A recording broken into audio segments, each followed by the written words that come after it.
Call to order the regular city council meeting for Monday, April 15th, 2024 at 5:40 PM. This time I'd ask you to please silence your cell phones or put them on vibrate to limit interruptions.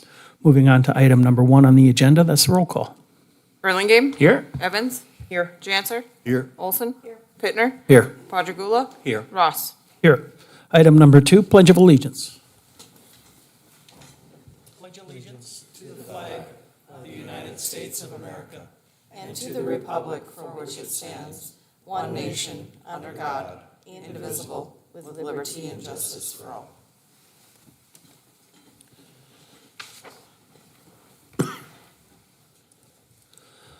So I do have 3 proclamations. I did submit them for the record, and we'll get those to the recipients.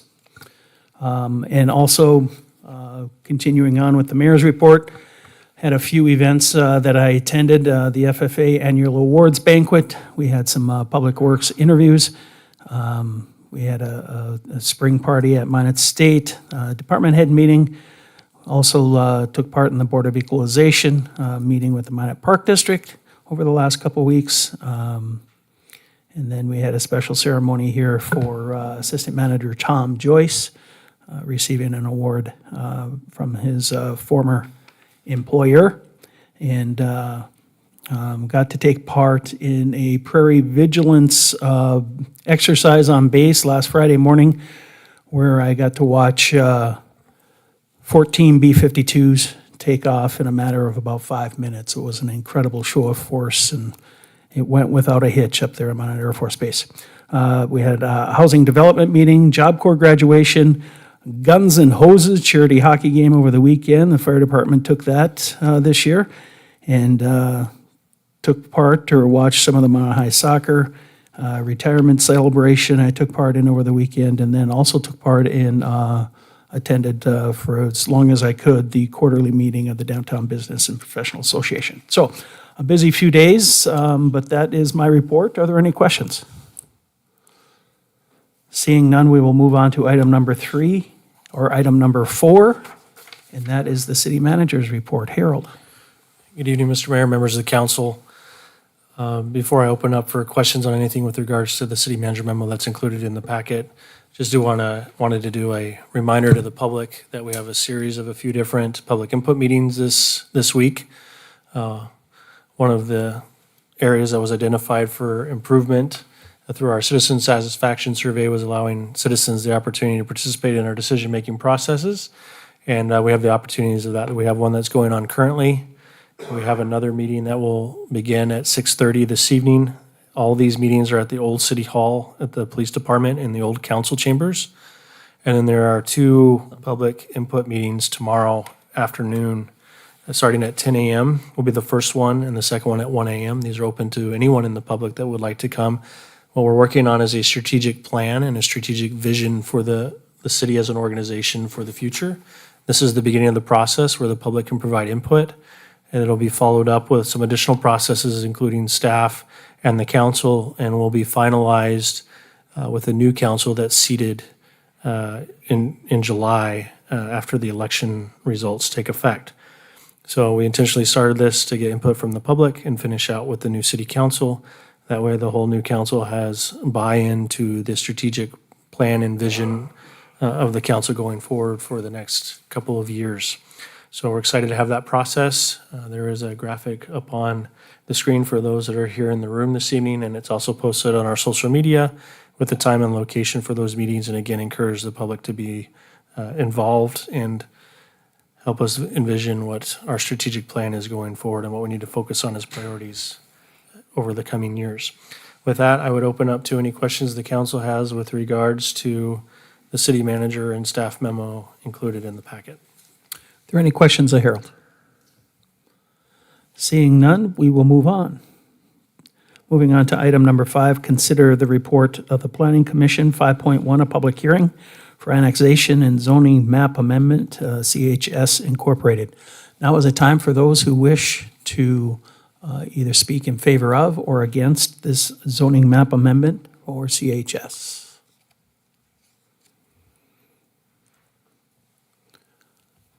Second call for anybody wishing to speak in favor of or against.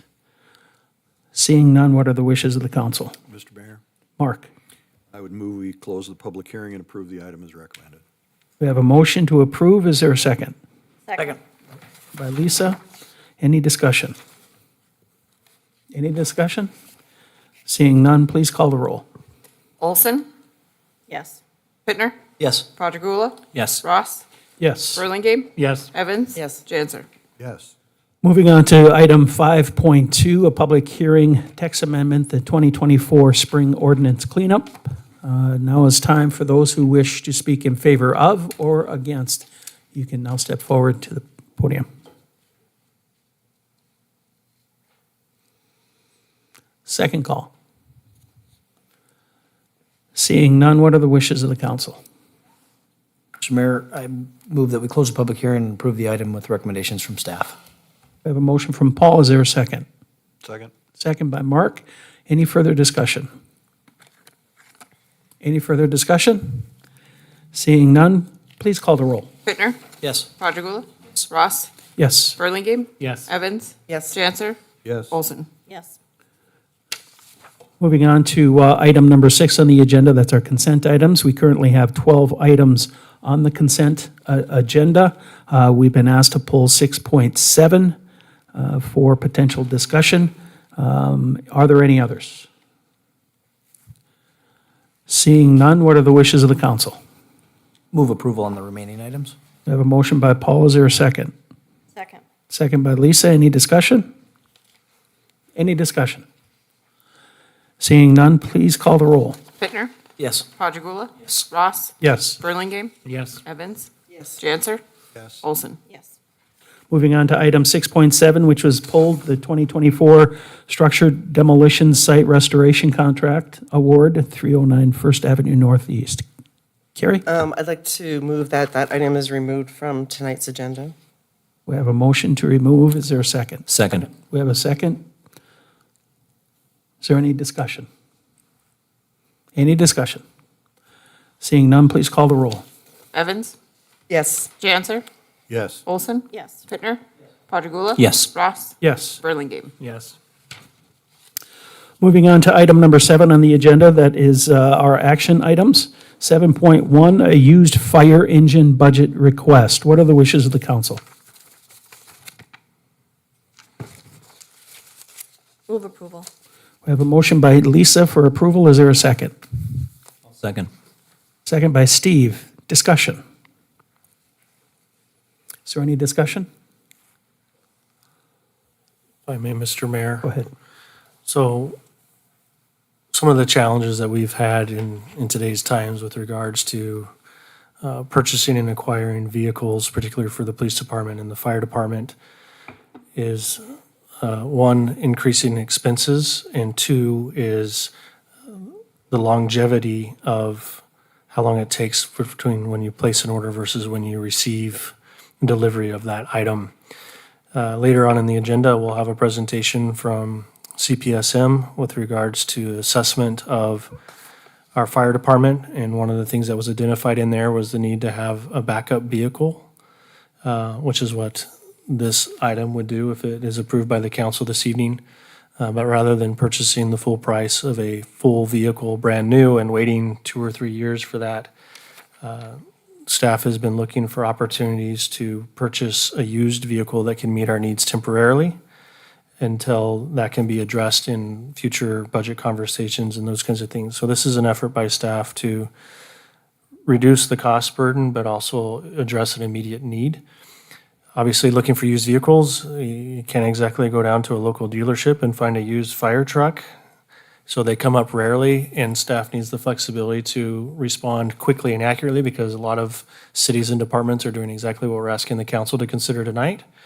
And this provides us at least some direction from the council with some funding, identify that when we identify a potential used vehicle that can meet our needs, that we have the authority from the council to move forward with that process. So that's why this is on the agenda this evening. Scott? Harold, what is the cost of a new one if we were talking about a new fire truck that would be a comparable one? I'll defer to the fire chief and the fire staff in the room. Pretty sure it's over $1 million. Mayor Ross, Alderman Burlingame, they're upwards of $900,000, if not more. Plus it takes about 24 months to get it, if not longer, depending on the manufacturer. And so then what we're looking at now is just giving basically the approval that if this comes about, we would have that. So would the plan be that if one doesn't come about in the next however many months until the end of the year, it would be a part of next year's budget at that time? Or what is the chances that we're gonna find one in the next 8 months? Mayor Ross, Alderman Burlingame, we have been looking and there are some out there and we have a few eyes on a couple. But we just want the flexibility. So if we find one, for example, there's one that we've identified in Minnesota, we want to go look at it and make sure it meets all the requirements that we have. We'll be looking at all the service records, pump tests and all those kinds of things to make sure it's what we want and it can meet our needs for the next 10, 15 years. So there are some out there. Sorry. Steve? Yeah, I'm not comfortable spending $400,000 on a used piece of equipment. I think this is part of a pattern the city has had of scrimping and saving and paying more in the long run. I think with equipment like this, it needs to be in absolutely top condition. So I don't feel comfortable with spending that kind of money on something that's used. It may be somebody else's problem. And I trust that you look at it very carefully, but still it bothers me. What bothers me even more, however, is how critically short we are of equipment in the public safety services, particularly the fire department. And as the city manager pointed out, the consultant's report we'll be looking at this afternoon later clearly identifies another spare engine as being a very high priority department for the priority for the city and for the department. We can't wait 2 years. That's just not acceptable. So I'm going to be supporting this and encouraging us, as has been recommended by the chief and in the report, to do more proactive planning in terms of replacing these on a rotating basis so we have fresh equipment available. I mean, this is a number 1 priority of the city to keep us safe, and we need the best equipment we can get and the best personnel. So I will support it. I kind of regret the fact we couldn't get more, but again, for me, the priority is having the equipment available and online and not waiting 2 years for something that's really, really critical. And again, I hope in the future we aren't stuck in situations like this as much. Some of it is outside of our control, though, with supply chain issues and, you know, the way the economy has been and inflation and stuff. I still remember when we bought a pair of fire trucks for $250,000 each. Now we probably can get a wheel for that kind of money. So that's the reality we're facing. And I think when people are concerned about spending taxpayer dollars, they need to be aware of the reality that things are getting very, very expensive. And there are certain essential items that we need, and this being one of them. We need to have a reserve vehicle, clearly. Thank you, Steve. Paul? Thank you, Mr. Mayor. Question for Chief. Chief, or I guess 2 questions, so I'll give them both. Is this these potential vehicles, are they plug and play? Do they fit right into what we need, or is there improvements or costs above and beyond the investment you'd be making, 1? And then 2, your experience with old versus new, what we've had, have we had bad luck with new vehicles that we purchased needing maintenance or having breakdowns and versus used ones? Is the preventative maintenance we're doing enough to avoid some of those costs, or is it kind of a horse apiece? Mayor Ross, Alderman Pittner. Your first question, we will have to upfit it to meet our needs. The compartments, we'll have to probably put some different compartment brackets and stuff in. Plus we'll have to put Minot on it instead of whatever community it came from. We'll have to make it look like ours. But we'll have to, it'll depend on how much we'll have to spend on the vehicle. So if we find on, for example, $200,000, we'll have some money to be able to upfit it with additional equipment. If not, we'll be kind of scrounging, and then plus we can move over equipment. So if we found one for $375, we don't have a lot to upfit it. We'll have to take the SCBAs off the one that we're taking out of service and put them over to the other truck. It just depends on how much stuff we have to move. We don't like to have to move a whole lot because you like to just plug and play kind of thing, but sometimes it doesn't work. I have never bought a used fire truck before, so I don't really have a history of it. But I've been around long enough to have seen, it's just like any car. One you get, and it's a demon fire engine. I've had one of those before, where it's just constantly breaking down. We have to get rid of it. It just depends. So we'll be looking at it very closely because it's a lot of money. But I'm an advocate for buying used just in my personal life, and you can get some really good deals out there. So. Thank you. Harold? If I may, just to respond to the broader picture with regards to the adequacy of vehicles and maintenance and planning for replacement and those kinds of things. Just remind the public that as part of the Public Works reorganization and in the process of approving the budget this year, council did approve the creation of a vehicle equipment replacement fund manager. So we are trying to lay the framework of creating that. One of the first assignments to this new assistant city manager when he came on board was to get that going.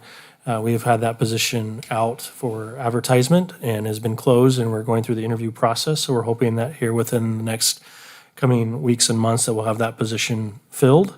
And we will begin, again, developing the framework of assessing all vehicles throughout the organization, including police and fire, having those planned on a replacement schedule, but then also making sure that we're properly maintaining these vehicles to get the greatest life out of them that we possibly can. And that will be included as part of the budget process every year. There'll be a recommendation from that VERF manager to management staff and the council of what vehicles need to be scheduled for replacement in the coming budget year, and as well making sure that we have the proper resources available budgeted to be able to maintain those vehicles on a regular basis. Anything further for the discussion? Scott? Sorry, just one more question. So what is the average, so say if we spent $800,000 or $900,000 on a new one, what's the expected lifespan of that? And is this something where when we're buying a used one, we're gonna have some general idea of kind of how much meat is left on the bone, or is it gonna just depend? Mayor Ross, Alderman Burlingame. Typically, we like to have them on front line about 10 years, but they could go on the back line or with the reserve status for 15. It depends on, how much wear and tear it gets. We do a great job of maintaining them. We have a full-time fleet mechanic that his whole purpose is to keep our rigs up and running, and we do a good job of maintaining our rigs so we can have them go 25 years. We have to because they're so expensive, so. If I may, I'd also encourage Alderman Burlingame to ask that question when we have our CPSM expert in front and what the NFPA standard is with regards to the lifespan of a vehicle for the fire department specifically. Thank you, Chief. Is there any further? Seeing none, please call the roll. Olson? Yes. Pittner? Yes. Quadrigula? Yes. Ross? Yes. Burlingame? Evans? Yes. Janser? Yes. Motion passes. Moving on to item 7.2 on the agenda, that's the capital purchase of 2025 Ford Police Utility Interceptors from state bid. What are the wishes of the council? So moved. I have a motion by Mark. Is there a second? Second. Second by Scott. Is there any further discussion? Any further discussion? Seeing none, please call the roll. Janser? Yes. Olson? Yes. Pittner? Yes. Quadrigula? Yes. Ross? Yes. Burlingame? Yes. Evans? Yes. Moving on to item 7.3, the appointment to Public Works Operations Director. What are the wishes of the council? Move approval. I have a motion by Paul. Is there a second? Second. Second by Lisa. Is there any discussion? Any discussion? If I may, Mr. Mayor, I just do want to note that Mr. Banfield is in the audience this evening, just so you can see who we're talking about and who you're approving. We had a good list of candidates. Mr. Joyce, our Assistant City Manager, did a good job of using some of his connections from the past to get a good quality pool of candidates for this position. And I'm confident in the recommendation from him for Mr. Banfield to fulfill these responsibilities. Thank you. Anything further? Seeing none, please call the roll. Pittner? Yes. Quadrigula? Yes. Ross? Yes. Burlingame? Yes. Evans? Yes. Janser? Yes. Olson? Welcome aboard, Mr. Banfield. Moving on to item 7.4 on the agenda, adopt the Minot Housing Needs and Market Assessment Study. What are the wishes of the council? Move approval. We have a motion to approve. Is there a second? Second. We have a second. Ryan, I'll turn it over to you. Thank you, Mayor Ross, and good evening. On Teams tonight is Tom Layton, our consultant from Stantec, and he's going to give a brief presentation on the wrap-up here of our housing study. And then following his presentation, you're welcome to ask Tom and myself questions. Tom, can you hear me? Sure can. Can you hear me? Yes, the floor is yours. Great.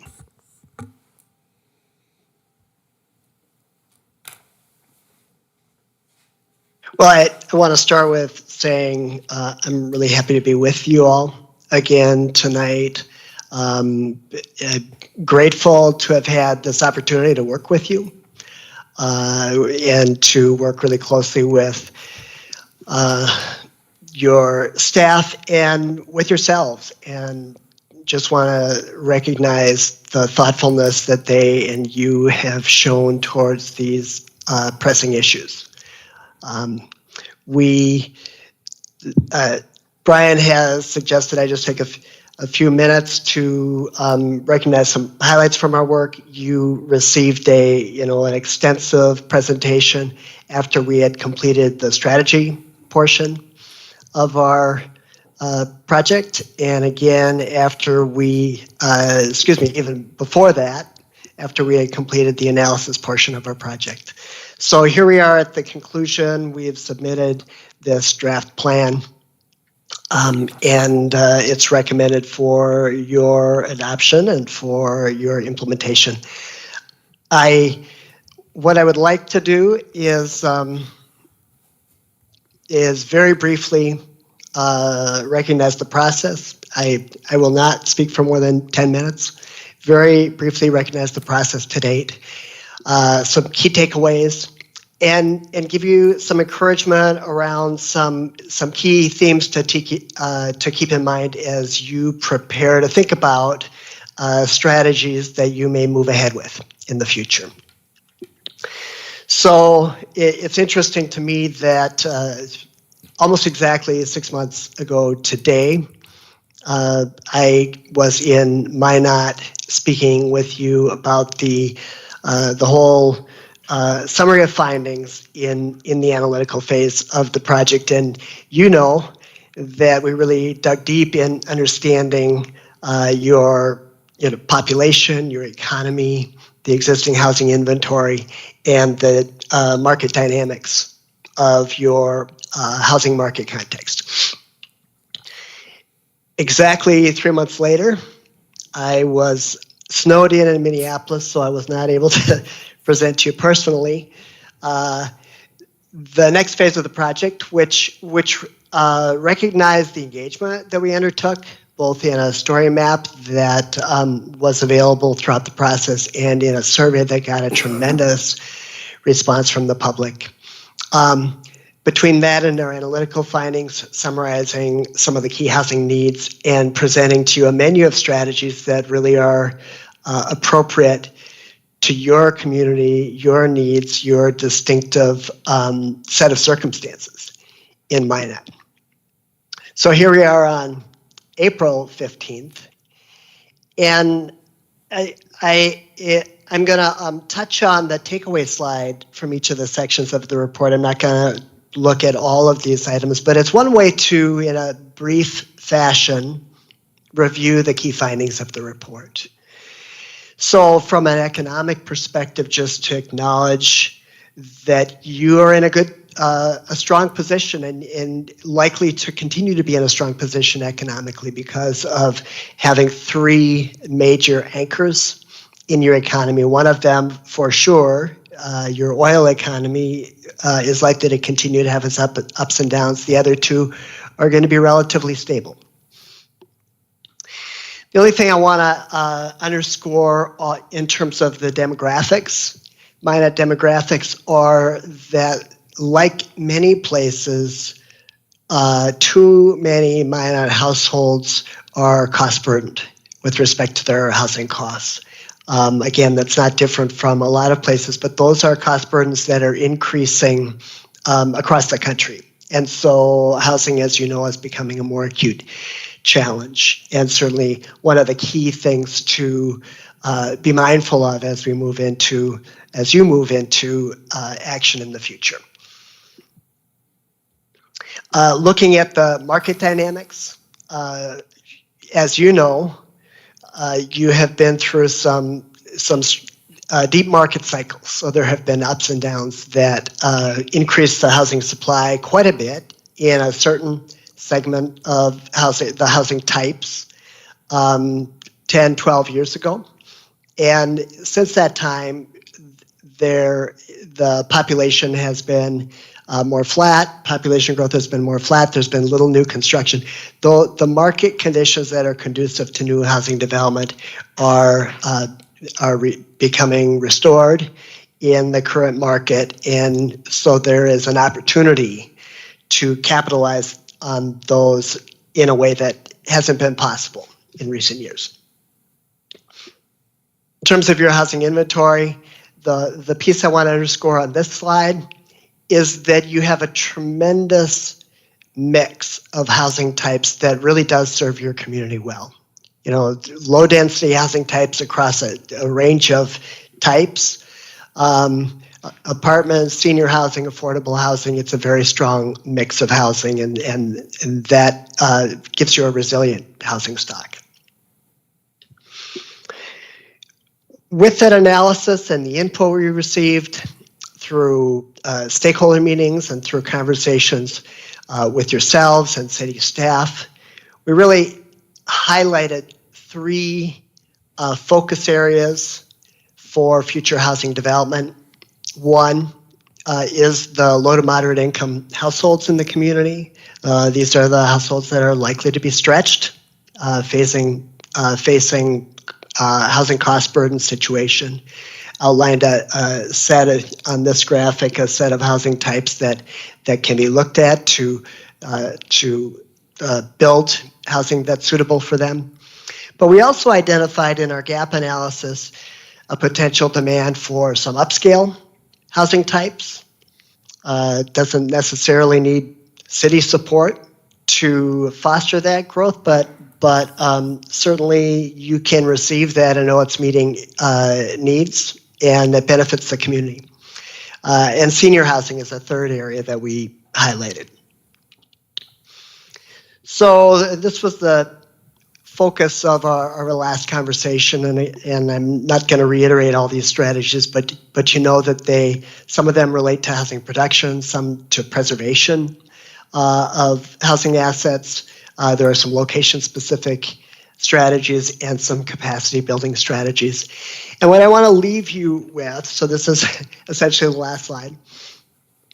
What I want to leave you with is just appreciation and want you to feel appreciation for your, what seems from our encounters to date to be a strong organizational leadership, and folks that can see your situation in a clear-eyed way, are open to ideas for addressing those situations. So I have a high regard for your organizational leadership, and you have the resource capacity to undertake these strategies in whatever order or way that you prioritize them. Three themes in the strategy menu that I wanted to underscore for you is, first of all, to take on some thoughtful adjustments to your overall housing development practices.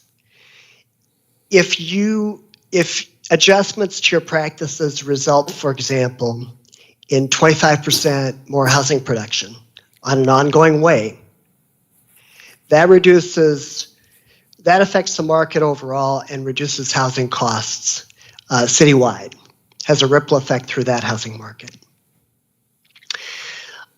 Secondly, where you are doing redevelopment, and this pertains to your downtown infill priorities. It may pertain to hotel conversions in some instances. It is likely to be required in repurposing the downtown Trinity Hospital building. Where you're doing redevelopment, it's tough to make that financial equation work in the same way it does for greenfield sites. So just an encouragement to use your financial tools in those. And even from a fiscal perspective, if those financial tools are centered on tax increment financing or tax abatement types of tools that come from the property tax revenues from those very properties, those tools are available to you and in the long run have a fiscal benefit for you. The last thing I wanted to just encourage you to do, and this is the simplest of these three, with this deeper understanding of your local housing needs and the types of housings that meets those needs, just make that part of your communication with developers. Make that part of your ongoing communication. So those are the summary thoughts I wanted to leave you with. Again, it's been really a privilege to work with you. I hope this is a tool that continues to have value for you over time. Thank you, Tom. Now I'll open it up for any questions from the council. Carrie? Hey, Tom, it's Carrie. We talked about this because me and the MHA guy so we got the housing, the affordable housing inventory, but I see that we were unable to get the actual vacancy or rates for that. Like, so we have a good inventory of that on page 69, but we don't know how many of those are filled.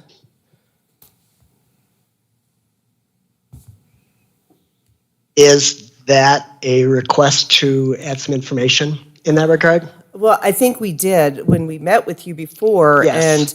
and I just don't know if that information is attainable. Like, I mean, it's public record, I suppose, but I believe, was it Tom over at Minot Housing Authority? Yeah. I mean, we had talked about that when we had the affordable housing little work group. Like, if we can get that number, I would love for that to be added because, Yeah. again, you know, if we're at 100% of our affordable housing units being occupied, that's an important number to know, you know, so. Well, what I would like to say in response to that, Ms. Evans, is that we'll try to fill in that information. I appreciate that. Yeah. Any other questions from the council? Seeing none? Go ahead, Harold. If I may ask a question, on page 7 of the report, there's a, What page? page 7 of the report, 07. there's a graph showing the index population growth from 2009 to 2021, and it does a comparison of Minot, North Dakota to some other similar sized cities within the region, those including Grand Forks, Rapid City, South Dakota, Manhattan, Kansas, and Great Falls, Montana. I noticed on that graph that there's one community that since 2016 is probably the only one that has a decline of population on this, that being Manhattan, Kansas. Can you speak to, from your viewpoint, of why that happens? I mean, ultimately, as a community, we're trying to avoid that same situation. Do you have any lessons learned or what the data shows for why that's occurring in Manhattan, Kansas? Yeah, that's a great question. So these are comparison cities that we worked out with you early on in the process. You know, I've done some work there as well. So the anchors to the, I don't have a specific answer to your question, but this is a community that its economic anchors are it's a college town. Kansas State University, and there's an Air Force base near there. So, or excuse me, Army base. Yep. And that's a really good question, and I don't have an answer to it. If I may follow up Go real ahead. quickly. So coincidentally, this timing seems to time well with when Governor Brownback was the governor there and did kind of a social experiment on elimination of a statewide tax. And there seemed to be a lot of frustration with that. It was supposed to be trickle-down economics. We're going to get rid of this tax, and Kansas is going to become a leader in economic development growth and grow. And coincidentally, the start of that decline correlates with the dates of those actions. And I didn't know if you had any thoughts about whether or not that correlates or if that's just a coincidence. It actually really surprises me that I'm seeing this population decline here, and it didn't occur to me to wonder why. But it surprises me because I've been out there a couple of times, and I hadn't gotten the impression that that's occurring. So I don't have an answer for you. Now, having said that, it's still up from the beginning of the period, 2009. So it's just in recent years, it looks like it's had a little decline. Scott? Yeah, thanks. I'm glad Harold gave us a little more time because I was working on a question. So a couple of things that obviously came through in this is that we have a young community. We also have a young community that is currently very cost burdened by housing.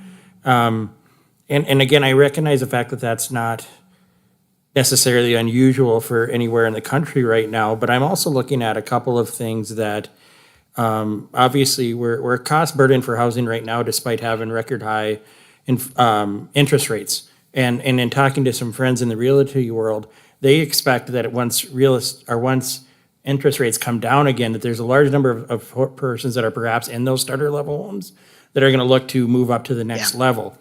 And what that's going to do, I suspect, is continue to, with a housing shortage, to drive up prices even more, which will continue to push, that cost burden up. And some folks are willing to take that risk. The other thing that we have is that with, the Sentinel project coming to our community at some point in the next few years, my question is that, how do we begin to prepare for that? Because I don't want to get blindsided by that, but the last thing we want to do is anything that's going to continue to make the homeowners and the citizens of Minot more cost burdened. So do you have any thoughts on how we can address that? Yeah, I think anything that is done to increase the supply in the short run is going to benefit you for that period of time. Because that's going to be a huge influx of demand, as you know, you've been through this. It's going to be a huge influx of demand that's going to drive particularly rents, but also cost of homes. It's going to drive those costs up. So if there's an ability, to the extent that there's an ability to really foster housing growth between now and then, that's going to put you in a better position. I think there's might be a particular argument to be made also. You're facing another challenge that's really been on my mind as I've worked on this project, and that is that you're going to lose another some hundreds of units of mobile homes in your flood protection projects. In a number of housing studies I've worked on, I've looked at strategies for preserving mobile home community affordability. Here you have an opportunity to think about how you want to create a new environment for mobile homeowners that may be on a more affordable footing because of if it's placed in a cooperative ownership format from the start, which we're seeing some communities experiment with. Now, I'm bringing it up in response to your question, Alderman Burlingame, because if there are proactive efforts really to get ahead of that and provide new environments for that type of housing, that will also may look attractive to the new workforce that's coming into many of them who may not want permanent types of housing. Now they're going to have some alternatives being built for them. But at any rate, some may want to be in housing in the community in various formats. So I could see that serving multiple purposes. And I think if I can continue on that, thank you for bringing that up, because that was my second question that I came up with here, which is obviously we've already dealt with, if people haven't been paying attention, the cost of mobile home lot rent has increased at a way that is completely unacceptable for anybody who's living there.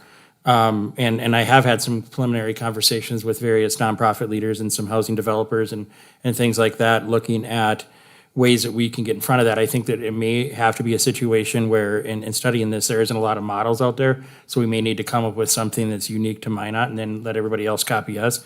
But I think that has to be a conversation that we talk about, because those folks that live in those units that are going to be replaced are taken or lost as a result of flood control, and persons that are looking to that, those people are folks that we need in this community, and they're people that are valued to us, and that we need to make sure that we're as welcoming as possible to that. And far too often, I think we forget about that as part of this conversation. So I look forward to continuing to have that conversation moving forward. So,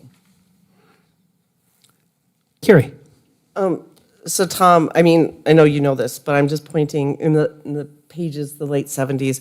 I mean, what is striking, it's not surprising, is the gap analysis and what our poor and working class families in the city are facing. They're the only category that has a deficit of housing.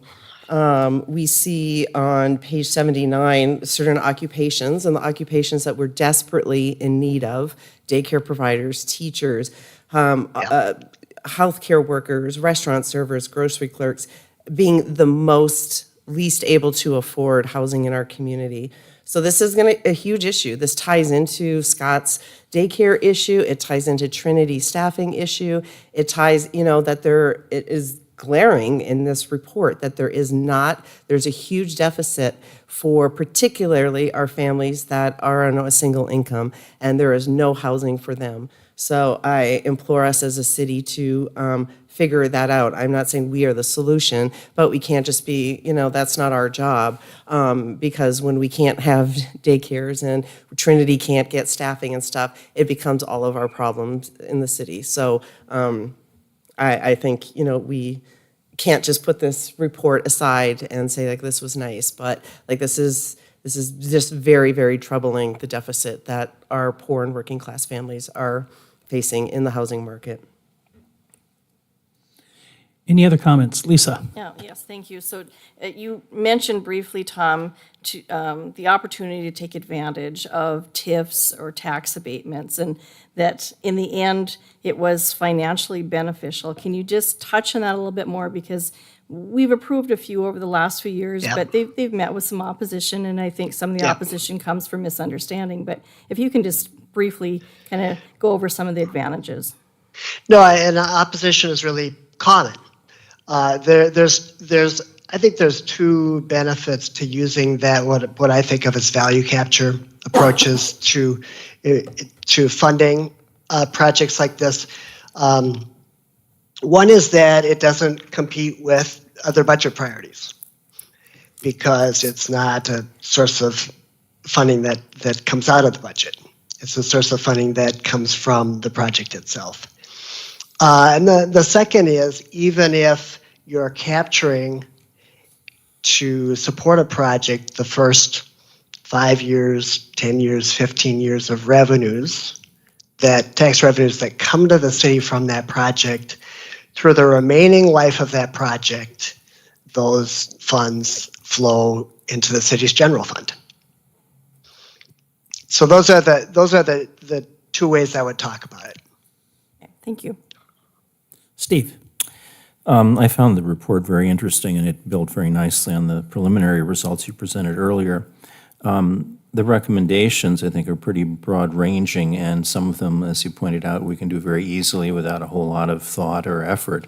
Other things will take time and cooperation with other organizations and private entities. So you've sketched out a lot of things that we could do and should do. I'm wondering if, looking at it a little bit differently, are there things that we need to be careful not to do? Are there any primrose paths out there that perhaps other communities have taken that have not worked out and we need to be cautious about and avoid? That's a question I haven't had before, Alderman Padrigula.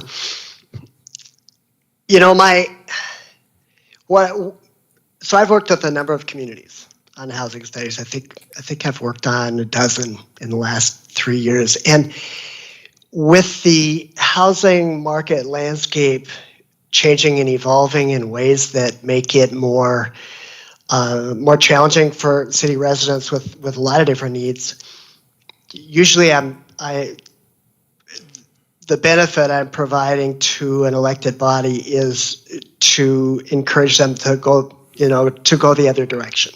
To say, if you want to be active in this arena, I would encourage you to open your mind and be flexible with your policy in ways today that might have felt out of the norm 10 years ago, might have felt like an inappropriate public-private balance. Now, you still need to ensure that you're being a responsible elected body, and that you're a caretaker of your municipal and community resources. But the landscape has changed. To change along with it requires an open-mindedness and flexibility. I'm not sure that I have seen communities that have been too eager to jump into things and have really been burned by that. I mean, on a project-by-project basis, it's certainly possible to take on too much risk. But as sort of in these overall theme areas, I do think our task is to think about how to change the whole content. What our role might be in modifying to some degree the whole market context. Market context, modifying it. Tell me a little bit more about that. Well, I think I'm going back to the item I started with on my takeaway slides. Maybe I'll just quickly put those back up, and that is just this idea that to the extent that you take actions that increase the housing flow through adjustments to practices or willingness to provide financial support to certain types of housing, and so that your policy regime results in more production overall than it otherwise might. You're changing that market context then. Your supply, when supply is over time bigger and demand, in interacting with the demand, that makes housing prices as a whole more affordable. Thank you. I wanted to compliment you too on your presentation today, and the previous time was very understandable and free of jargon sometimes we get from consultants, and the report was very nicely laid out. The graphics were understandable, were clear, colorful, and I think it gave me a very good sense kind of the broader picture of housing in our community and the demographics that drive housing needs. And as Carrie pointed out, some very serious areas where our community is lacking, along I think with many other communities in the United States, where people with a decent job have a hard time with the dignity of finding a good home, a solid home they could call their own. That's something I think as a society we need to be facing. There are a lot of essential people out there who work hard, and they deserve the benefits of a home, not just a house. Thank you. Yeah, appreciate that. Anything further from the council? Once again, thank you, Tom, for your presentation tonight. Seeing none, please call the roll. Bittner, Yes. Quadrigula, Yes. Ross, Yes. Burlingame, Yes. Evans, Yes. Janser, Yes. Olson. Yes. Now moving on to item number 8 on the agenda, that's personal appearances. Now is an opportunity for those who wish to come forward to address the council. I'd please request that you keep your comments to 5 minutes out of respect to others that wish to address the council.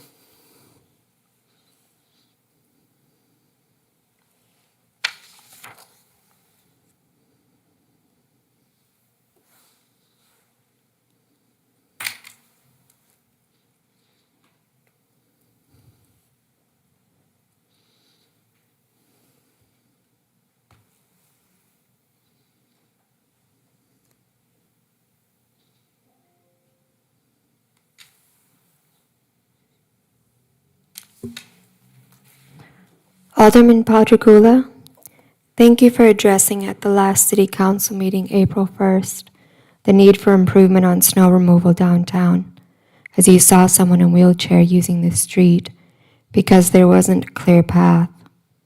If there's one business that does not remove their snow, one curb cut that's not clear, one alley that's not clear, or it's the street that's not clear, there is no safe path. Often this street is the only path.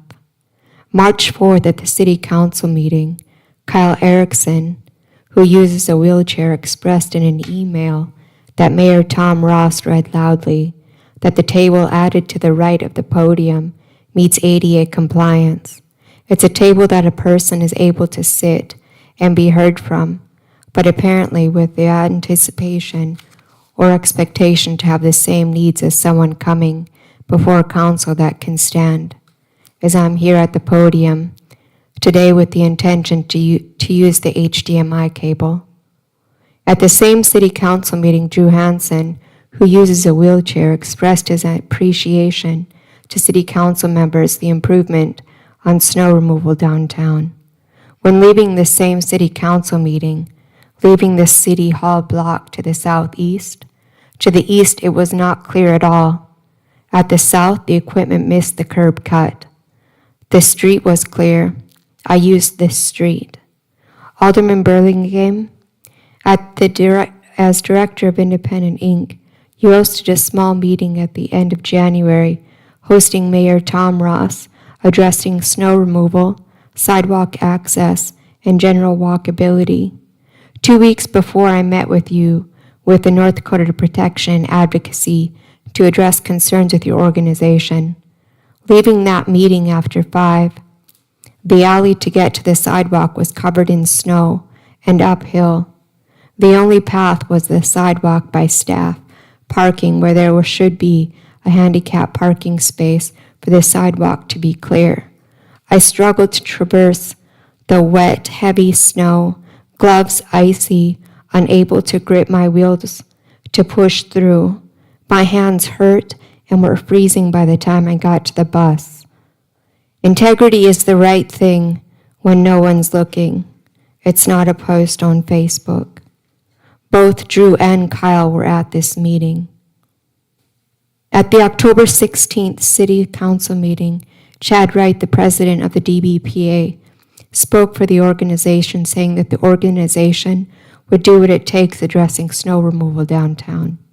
This was not the conversation that took place at the DBPA quarterly meeting a week before, where it was addressed that accountability the city is to take on snow removal by what is written and has been written, and enforcing the ordinances already set in place. Jonathan Rosenthal, the Economic Development Administrator, suggested that a third-party contractor would clear sidewalks and the businesses would be responsible for the cost. Jonathan asked, "What makes downtown so special?" I said, if downtown was not so special, why is there a downtown facade improvement program? Alderman Janser was also at this meeting. He said nothing. When I met with Chad Wright a few days after the city council meeting, he told me that he apologized to both Jonathan Rosenthal and Alderman Janser for the heated conversation on snow removal. I was shocked and disappointed that Chad does not intend for members to have hard conversations at quarterly meetings or ask questions at all, but rather it be an informative meeting and social drinking. In November, the DBPA had a meeting on snow removal. City Manager Harold Stewart, representing the city, stated that the city is going to do to improve snow removal downtown, including third-party snow removal at no additional cost to businesses, and additional staff to enforce ordinance. It looked like what the members at the DBPA addressed and what Chad Wright apologized for. Integrity is doing the right thing when no one's looking. It's not in who's looking. Shaking hands. January 24th at the Roundtable on Issues Impacting Disabled Communities, hosted by Carrie Evans, both Alderman Burlingame and Alderman Padragula were present. When I began addressing snow removal concerns downtown, all 3 council members were unaware of the DBPA meeting with City Manager Harold Stewart and the plans that were to be set in place. Alderman Burlingame said that he was a member of the DBPA As I continued asking questions, addressing concerns, I was told by Carrie Evans abrasively to let others talk. I was appalled that I was spoken to in this way by the host as a guest, and that she is a council member that is to be an advocate. Like the DBPA quarterly meeting, this too was to be an informative meeting to listen. Please wrap up your comments. You're well over the 5 minutes. Thank you. I'm very concerned about the city's attitude on accessibility and communication between staff to be up to speed. There is a disconnect like the Francis Scott Key Baltimore Bridge. Alderman Padragula, I want to thank you for supporting and advocating for the issues impacting the disabled communities. Thank you. Thank you very much. Is there any questions? Are there? As somebody who lived in Baltimore for 22 years, I would say the demise of our Key Bridge is more than a disconnect. And saying that is a disconnect is, that's really terrible. That is probably the biggest tragedy that Baltimore has befell Baltimore in centuries. And it's much more than a disconnect. Am I able to Anything further? respond to that? You've had your 5 minutes.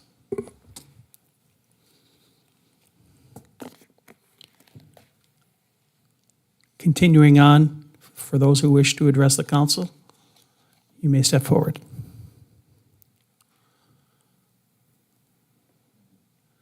Seeing none, we will move on to item number 9, miscellaneous and discussion items. 9.1, the CPSM study presentation. Turn that over to Harold.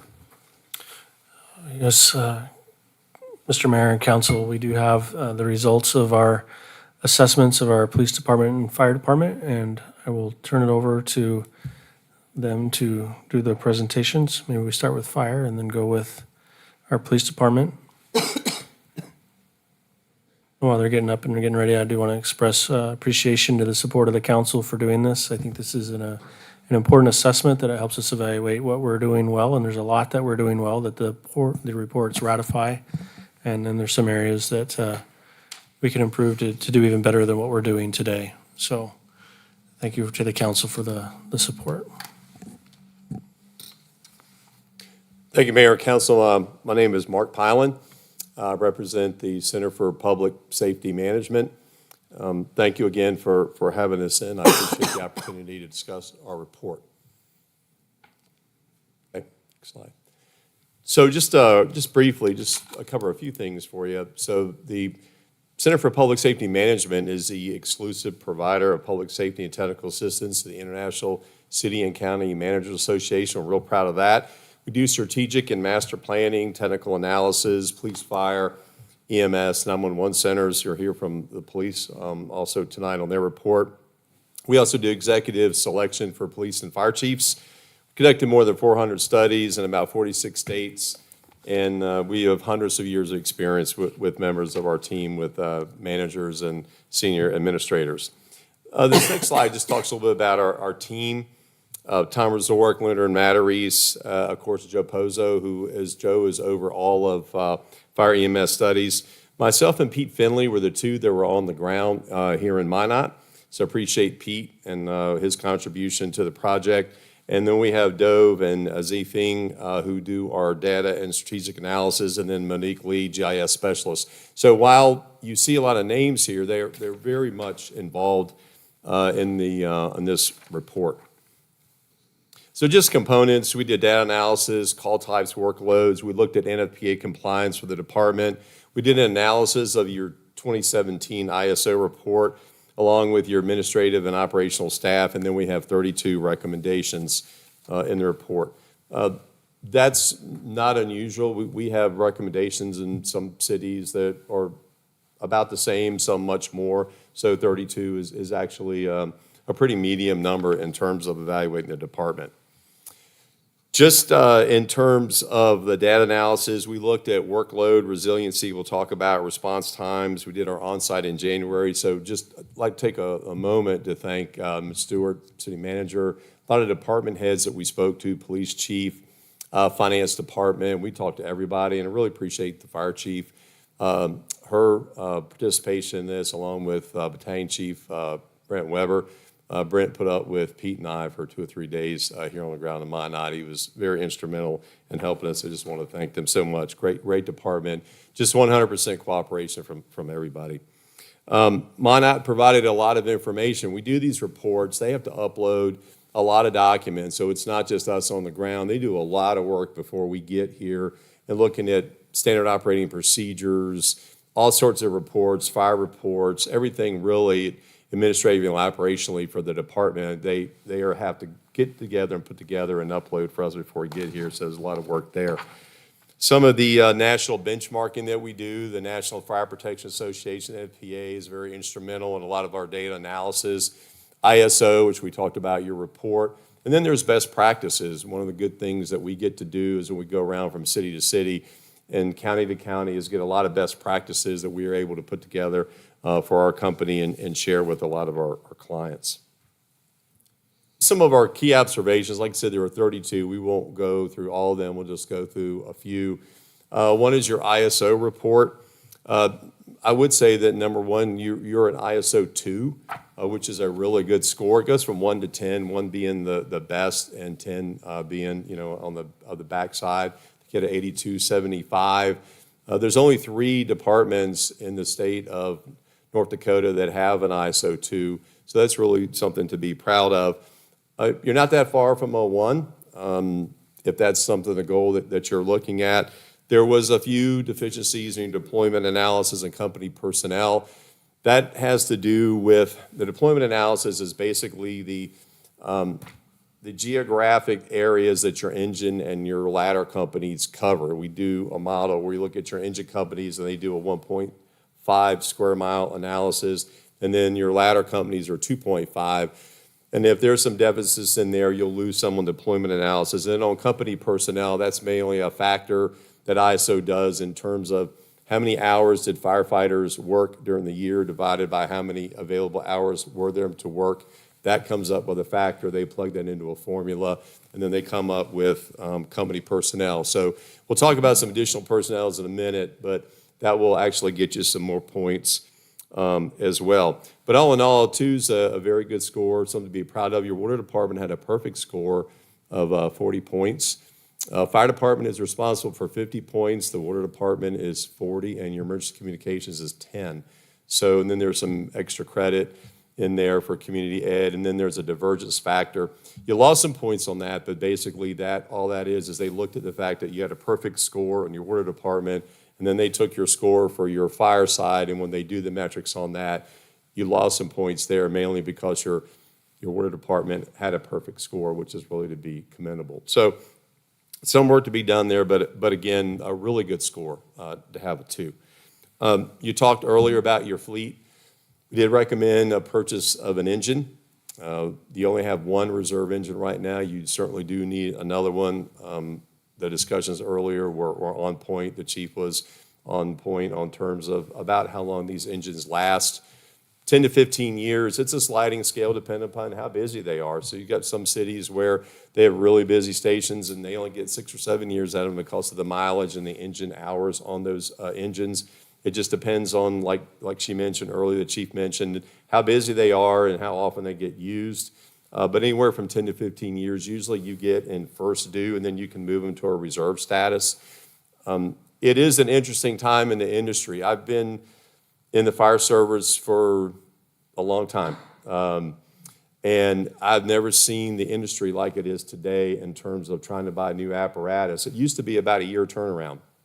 You could call your dealer, tell them you want to get an engine, have a meeting, design the engine, probably very similar to ones you purchased before, and in 12 months, it was at your doorstep. That's not the case any longer. There are 2-year lead times, sometime longer. Ladder trucks are pushing over 3 years.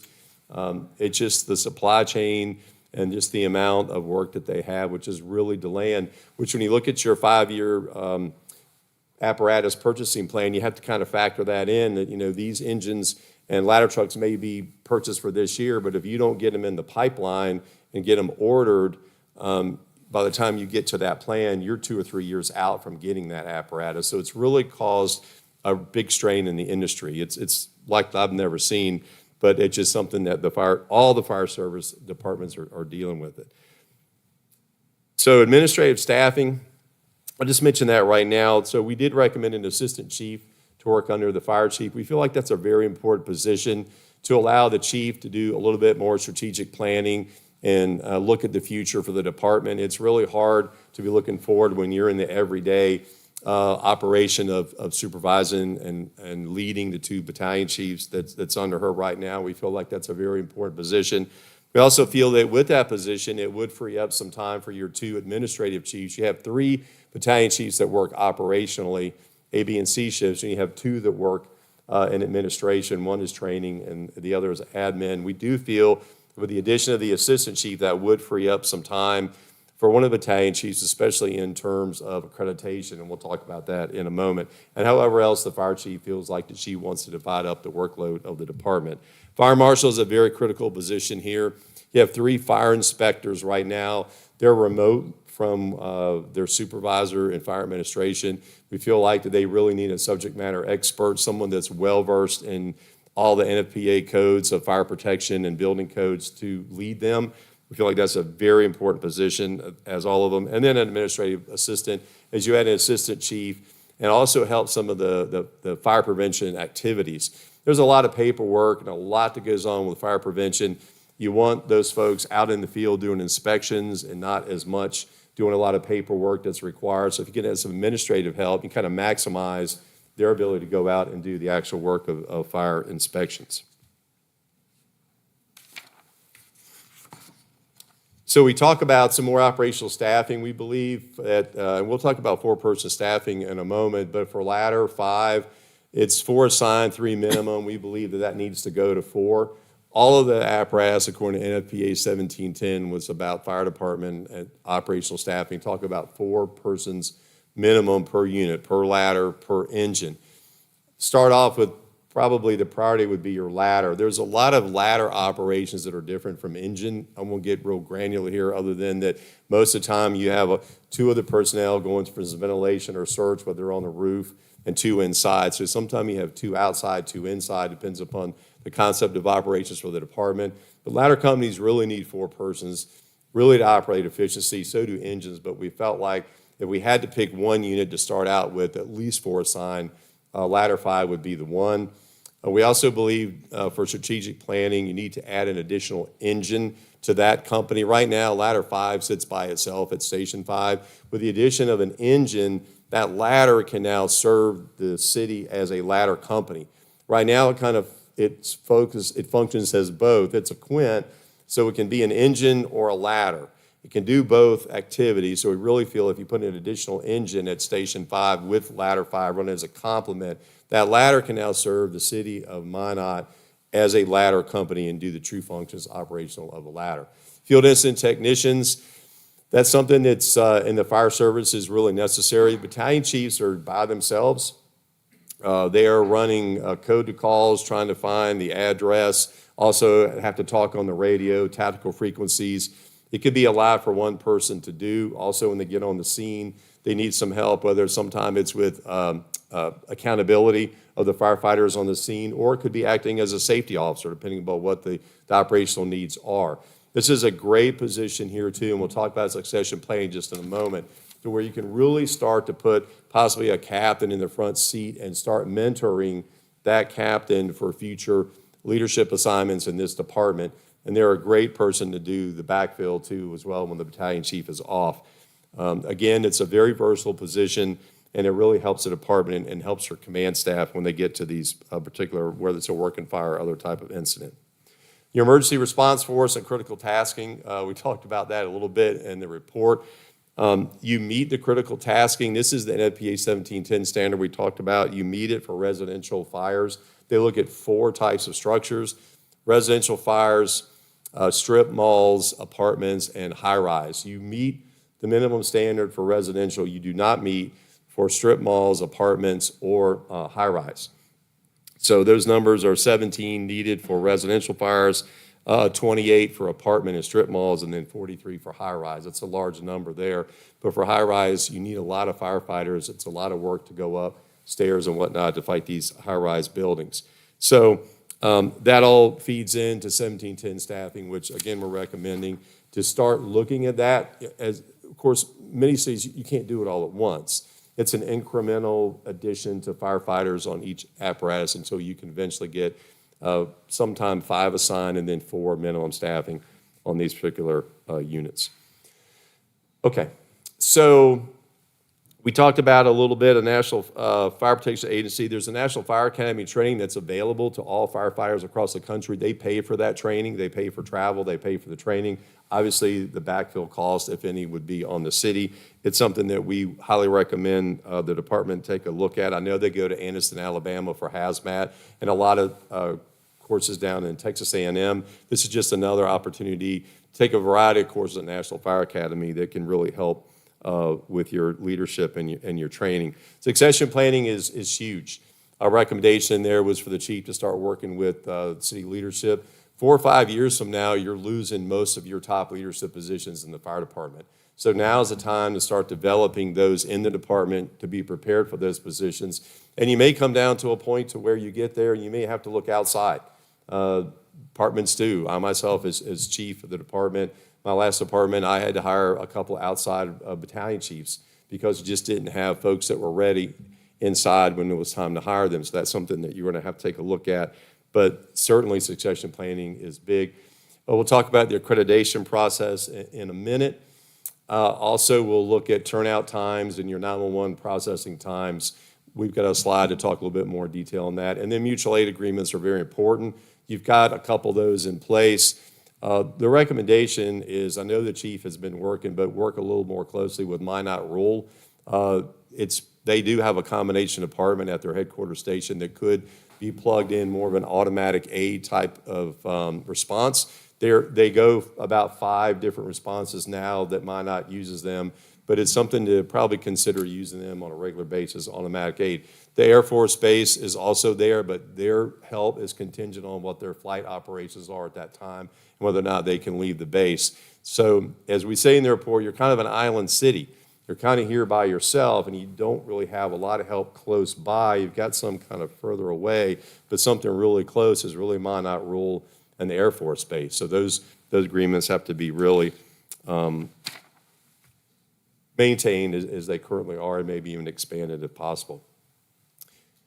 Just, we talk about NFPA and people go, well, what's that about? And they play a critical role in the decision-making, discussion, maintenance of buildings, structure, protection, and equipment. It's a standard in the fire service. Now, it's a consensus standard. It's, in a lot of cases, it's not mandatory, but it is the standard that's used across the fire service to do just about everything. Some of the discussions you had a minute ago with the fire engine is 1901. You look at NFP in 1901, it talks about fire apparatus, their longevity. So we have this standard that covers almost everything in the fire service. There are consensus, but just about every fire department that I'm familiar with tries to adhere to these standards as closely as they possibly can. I wanted just to read this statement. This is from Kurt Barone. He is an attorney, also a former fire officer. And he talks about NFPA when it comes to the legal protection. We always say consult with your city attorney here when it comes to liability issues. We don't discuss, what's liable and what's not. That's for your city attorney. But Kurt says it should be obvious how important compliance with NFPA standards can be when it comes to liability. For this reason, fire department policies, procedures, training, and operations should align with NFPA standards to be the greatest extent possible. So that's what we recommend always is try to follow these standards to the greatest extent. They are consensus standard, but they are used frequently in many discussions, including legal ones, when it comes to what is the compliance and the best practices of your fire department. Accreditation is, I've worked with 2 departments that we both went through accreditation. I can tell you that it's great to be accredited. You get a lot of recognition. There's few departments that are accredited in the United States. They just went over 300, I think, a year ago. There's over 50,000 departments in the United States, especially even at ISO grades. So 300 accredited departments, that's not a lot, but it's a really great accreditation to get. I will tell you that as proud as you are of getting the seal, that you're an accredited fire department, the real benefit of this is going through the process, because the process really shows you areas where you can improve your fire department. So while it takes a while to go through it, it's probably a 2 to 3 year process to go through everything you need to. It's certainly worth it. You get a lot of recognition from the community. Your citizens are proud of it. Your firefighters are proud of it. You have to go through a reaccreditation every 5 years after you're accredited. But I can tell you, it can really show you areas that you need to improve in your department. I highly recommend at some point taking a look at that. This is just a base mat of, we just put that in there, kind of show you where the fire stations were. I know many of you already are familiar with that. The next slide is about your call volumes. Very typical. Most of your calls are medical, 76%, and fire, about 19%. That's extremely typical of most fire departments in the U.S. The majority of calls are medical. It follows right along. You had, 4,855 calls. This is from September of 22 to October 23 timeframe. So during that timeframe, you're just under 5,000 calls, and your distribution is very similar. I would note on the false alarms, those aren't probably malicious false alarms. They're probably more malfunction, and that's something that the department can work with your Fire Inspection Bureau. If you can continue to get these alarms at these businesses or whatnot, they can work with the business owner to try to eliminate those. Here's your workload. Again, no surprise there. Your fire station 1 or 2 are your busiest fire stations in the city by quite some number. We break down these workloads, so it kind of gives you an idea of how many runs and how many calls each of these stations are doing. And then we do structural fires. We just kind of give you a map. Nothing particular on that, other than you just kind of can see the distribution of where your structural fires are happening in your city. A lot of times it can be indicative of where you need to put resources or add additional resources. EMS, again, there's a large concentration right there in the north and south part of the city. A little bit out at the east side, but you can see where all your EMS calls, again, 75 or 76% of your incidents. So I'm going to spend just a little bit of time here in the remaining time and talk about the 90 percentile. 90 percentile is what cities are rated on in NFPA, and that is that this is the time that you do 90% of the time. Just a couple of things that need to take a look at. One is the turnout time. Pretty close. NFPA gives you 80 seconds for EMS calls, 60 seconds for fire. You're about 1.8 minutes, and that's pretty indicative. I mean, they're actually the same because you're not doing EMS transport. A lot of times, if you're in a fire department that does EMS transport, the time to get in the ambulance and leave is much shorter than the time to get on fire truck, because you put turnout gear on and whatnot. But both of your calls are at 1.8. Your call processing time is a little high. 60 seconds is what call processing time normally is. You get about 15 seconds to answer the phone, and dispatch gets 60 seconds to get the call to the fire department. Your call processing time is 4.3 minutes. Now, there is some reasons that could be. One of the things that you can take a look at is closest to dispatch. That's an automatic CAD function, computer-aided dispatch function that basically dispatches the closest unit to the calls versus what call and what district it might be in. That's an advantage. If you add some auto aid help in there versus having to stop and call mutual aid, sometimes that elongates the call pressing time when the dispatchers, the communications officers actually have to manually contact mutual aid fire stations. And there could be some manual entries that's involved in that as well. Instead of all the stations getting a microblast at one time with a call, sometime it's a ring down, which causes, that delay as well. So we just put in there, we just urge the fire chief to talk to communications and see if there can be some efficiencies there as well. And then travel time, you're at about 6.2 for EMS, is 6.7 for fire, which NFPA says 240 seconds for travel time. Again, what you have to take into consideration there is roads, your road network, Your winter time really slows your response time down, obviously, because in the winter with icy roads and snow, obviously they've got to go much slower. So really, I believe that a lot of your travel time delays has a lot to do with winter weather, and there's just really nothing you can do about that in your road networks. So even though that number is a little high, it certainly is explainable. Also, time of day, during heavy traffic, and then your station locations as well. Last couple slides, so just the response times there. So on the left is the 240-second travel time, and you can see that you really have got a lot of the city covered at 240 seconds. That's a really good illustration of that you're getting to most areas in the city under what the NFP says, and that's a pretty stringent response time, 240 seconds. If you look at the slide beside that at 360, you almost have everything covered.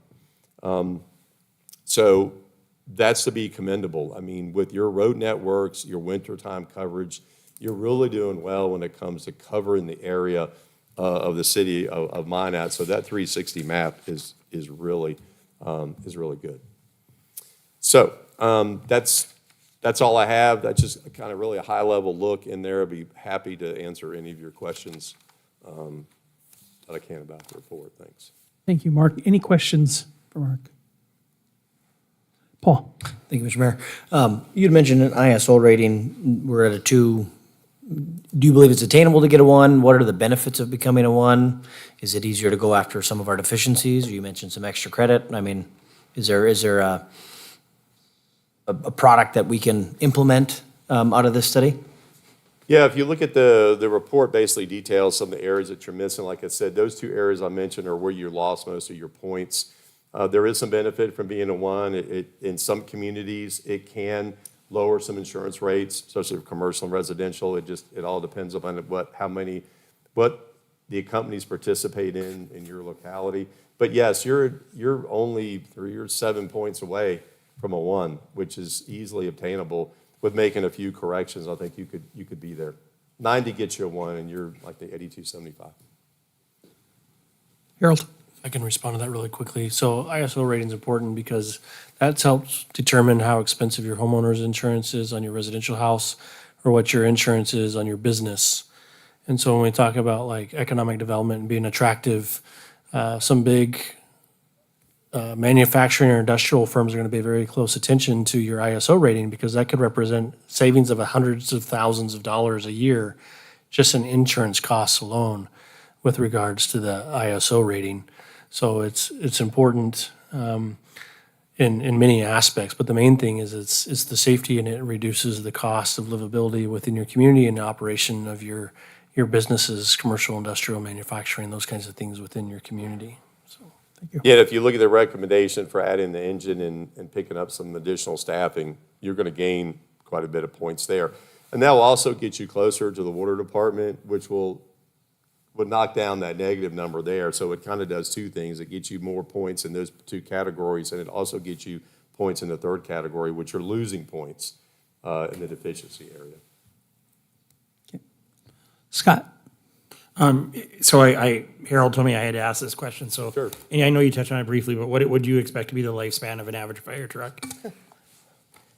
Well, again, it depends. 10 to 15 years is usually first due, and after that, they go into reserve. If you're at a really busy fire station and you're running calls all the time, I mean, I've seen in the department I started with 6 to 7 years because they're just, they just get such high mileage. I think here you could get between 10 to 15. I think the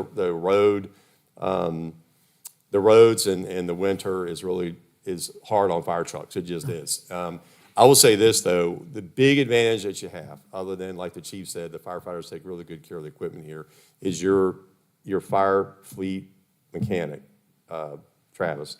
It is such a benefit to have a dedicated person working on your fire engines. Usually, if you contract with a company, and I don't know what companies may be here, but I can just tell you from my own experience back where I live, you may take your fire engine in and you're in line with other people, and it may be a while before they even get to you. He can get to the problem right away, fix it in the fire station, minor things. That is a true benefit to have that dedicated person, because fire trucks are so different. Not only do you have the electrical, mechanical pieces, but you got the pumps and the valves and all that. And there's not many people that, they can fix maybe the motor and some electrical issues, but once you start getting into that pump, it's an expertise that few have. So that's a big benefit.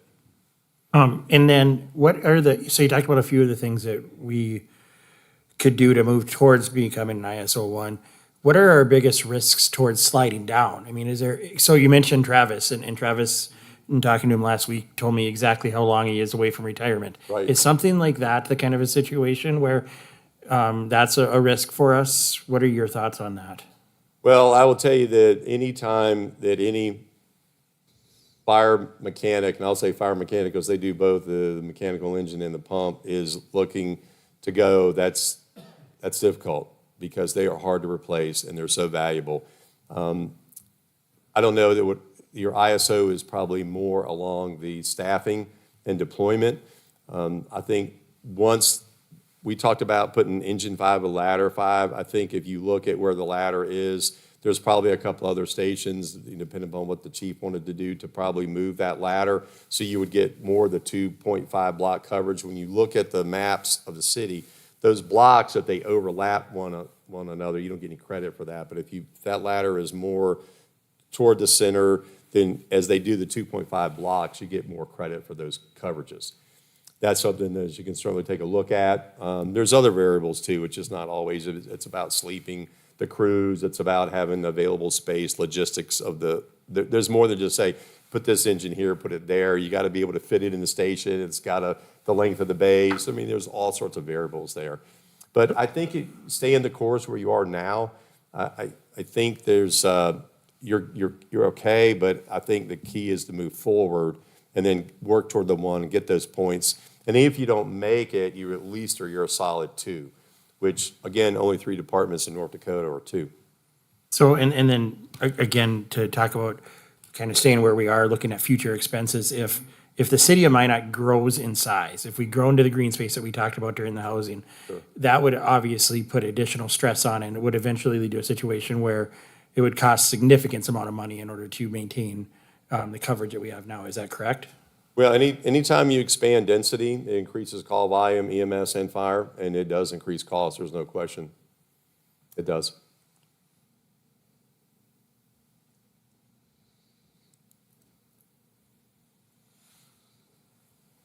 Is that it, Scott? Yep, that is. Okay.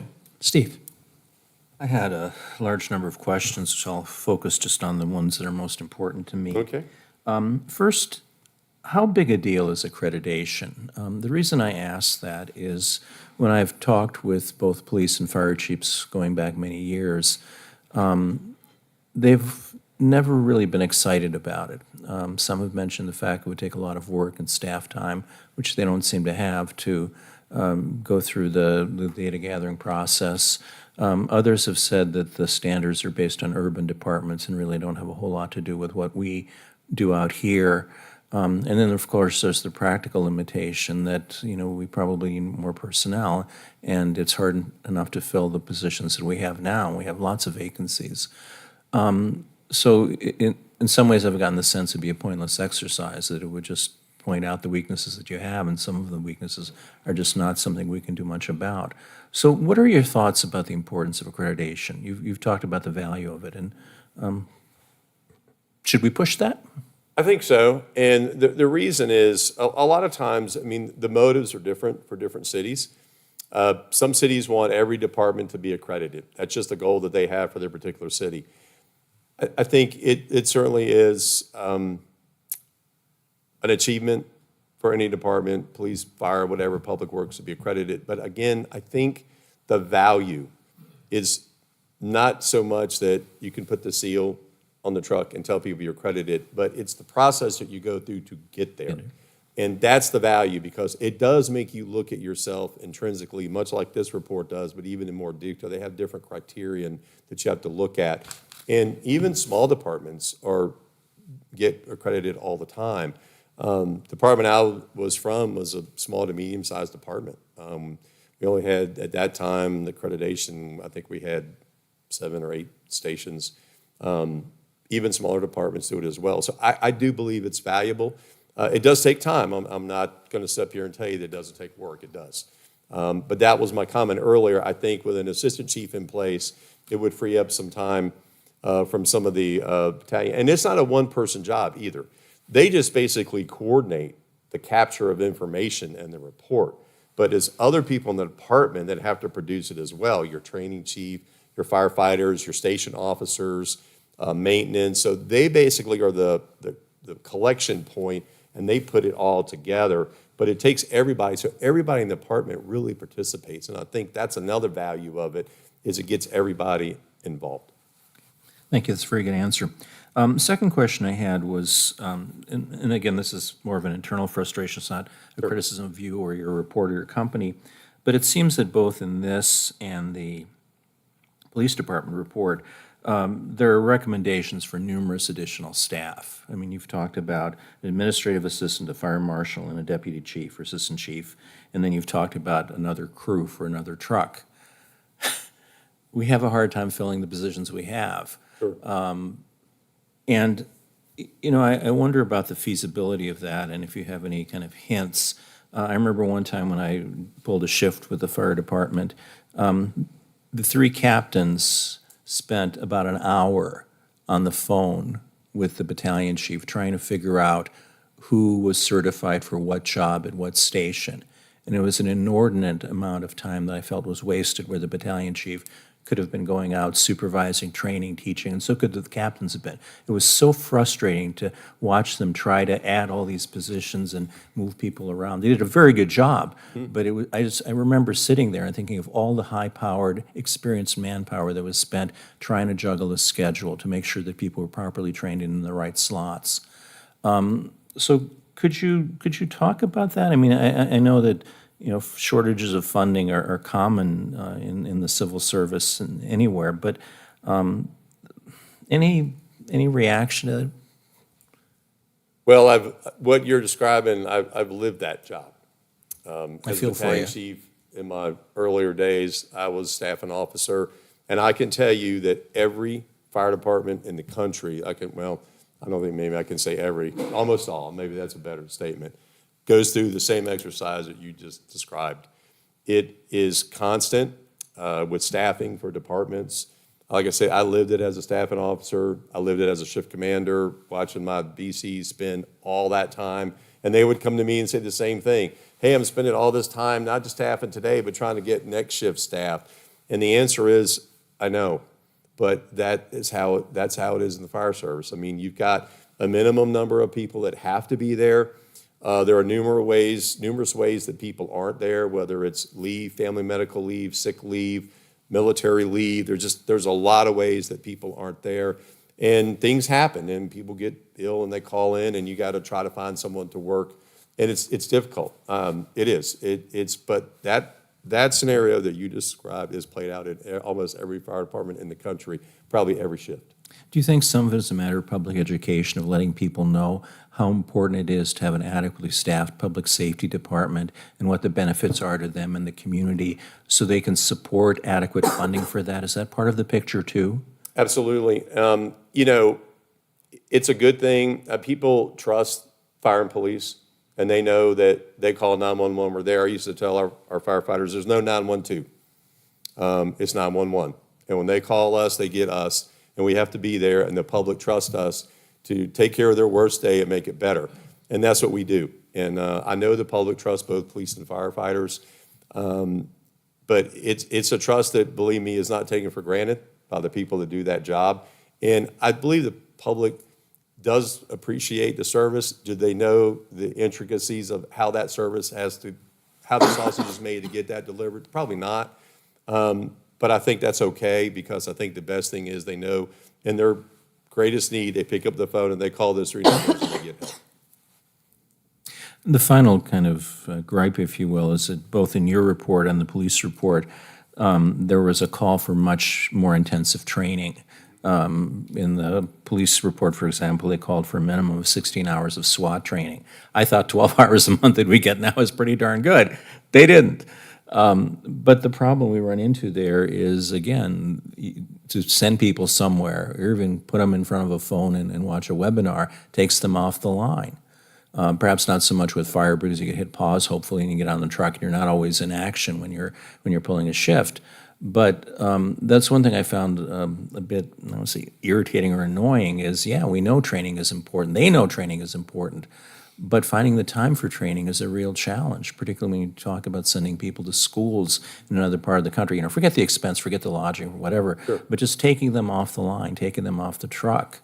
I guess maybe I answered my complaint myself to some extent, maybe relying more on online training that you can pause or stop, maybe bringing in trainers so one person travels instead of 20.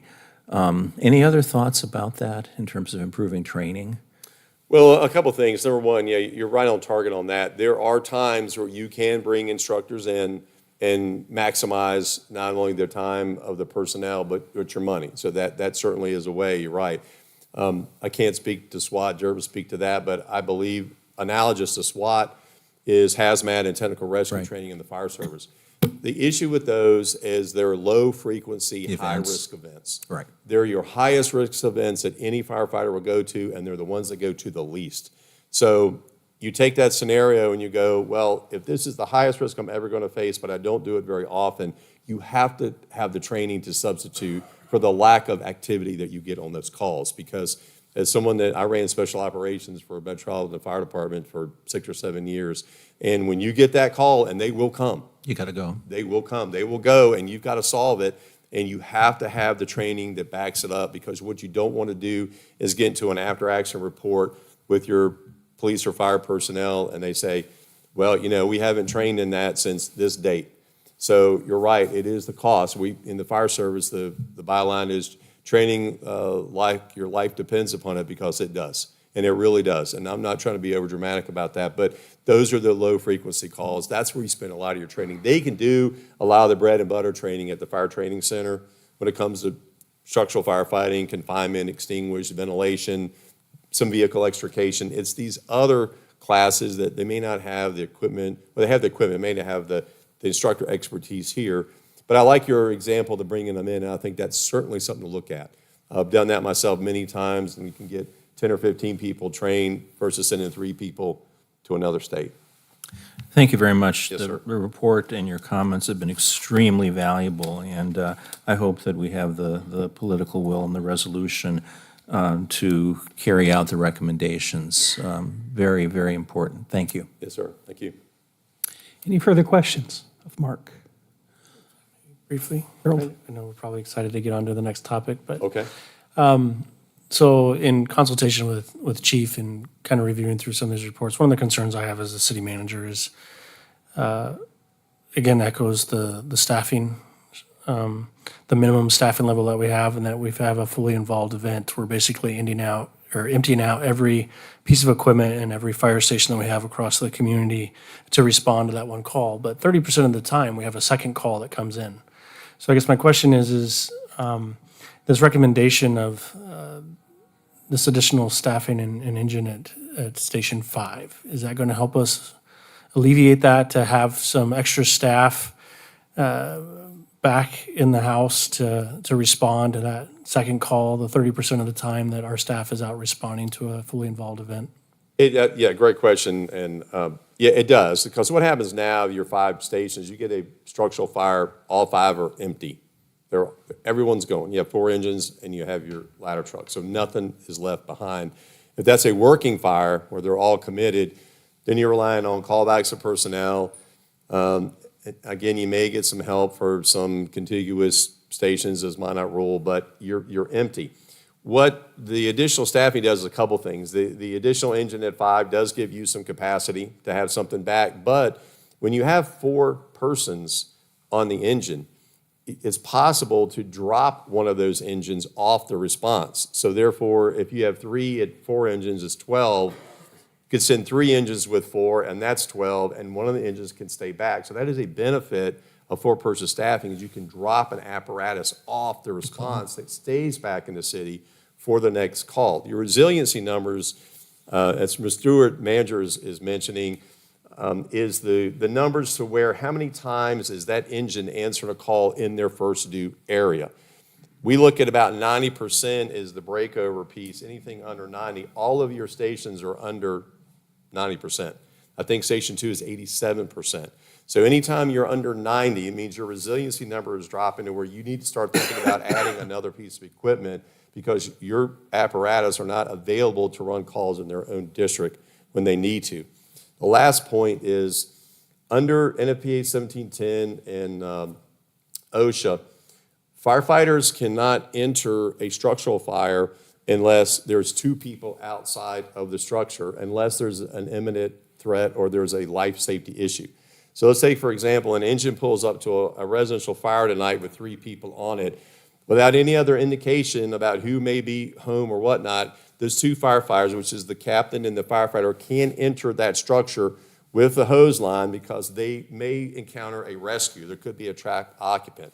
If the same engine pulls up to the house and you go, hey, I'm Mark Pylan, I live here, there's nobody else in the house but me, they cannot enter that structure until someone else gets there, whether it's the battalion chief becomes the 4th person or the next arriving engine. They cannot enter that house. They can't go in to extinguish that fire per OSHA standards. They must be 2 people in the IDLH or immediate dangerous to life and health and 2 people outside to rescue them if they were to get in trouble. So if they know that there's no life hazard in the building because you told them that and they confirm that, they cannot go in. With 4 people on your engine, they can because the operator who's driving the engine counts as the 2 person that's out. So that engine, regardless of the rescue problem that may be in front of them, can go in the home every single time to extinguish the fire because they have the 2 personnel that can help to be outside. That's a piece that is often left out of the staffing discussions. That is a OSHA requirement, Code of Federal Regulations that do not allow them to do that. So, but I want to be very clear, any thought there, anybody's in that structure, they're going in. If they do their risk assessment and they believe that's a go, it's a no-go versus go situation, they believe that's a go situation, any fire department, any firefighter that believes there's any chance that an occupant may be at risk of being trapped, they're going in. They are going to go in and make a rescue at all possible. But again, if they're confronted with complete information that there is nobody in the house by the owner, they cannot. So that's just something that I want to make sure that you're aware of.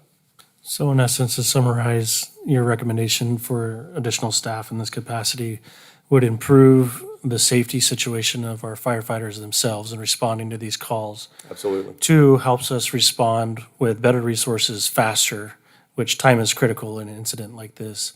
And 3 is it leaves us resources available to deal with multiple calls at the same time within our community. It does. So, and that's a great point. I mean, there's a call associated with it, there's a question of personnel, but there is multiple things you gain by that when you add those firefighters to those apparatus. It really is exponential benefit, a lot of return that you get by adding those additional staffing. Nothing further? Thank you. Yes, thank you, Mayor. Appreciate it. Thank you.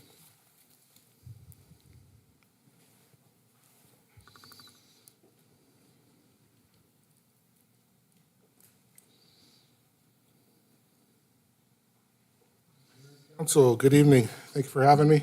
My name is Jared Bergwan. I too am a consultant with CPSM on the police side of the house.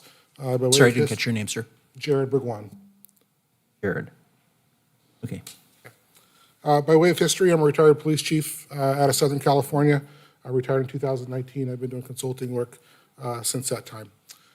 Believe it or not, this is, as long as I've worked for CPSM and as many projects as I've done, this is the first time I've done a presentation with the fire department or with the fire side at the same time. In fact, we do these things completely separate and very rarely meet those folks. You will see in my presentation that I also have a recommendation for a deputy chief as well as an administrative assistant, completely separate from the fire department. So I found it interesting that we had very similar recommendations in that area. Next slide.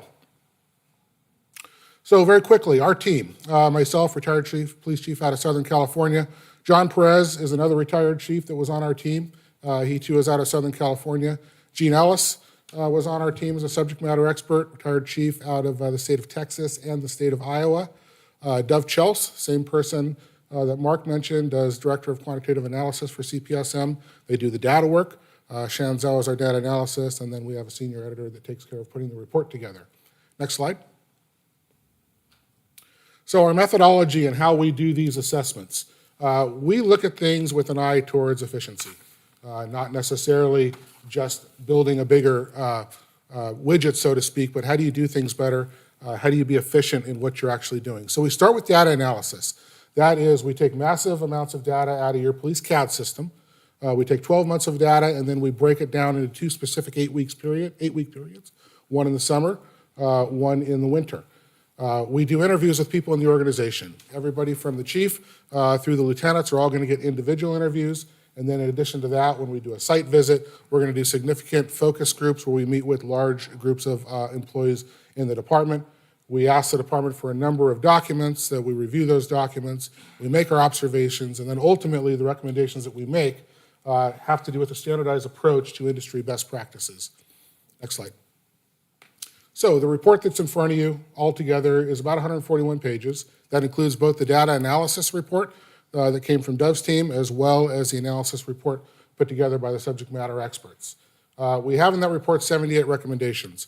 That's a lot, but keep in mind many of those are smaller, very, very minute policy type, or just move the needle a little bit in certain ways. Some of them might be significant with some capital investment behind it.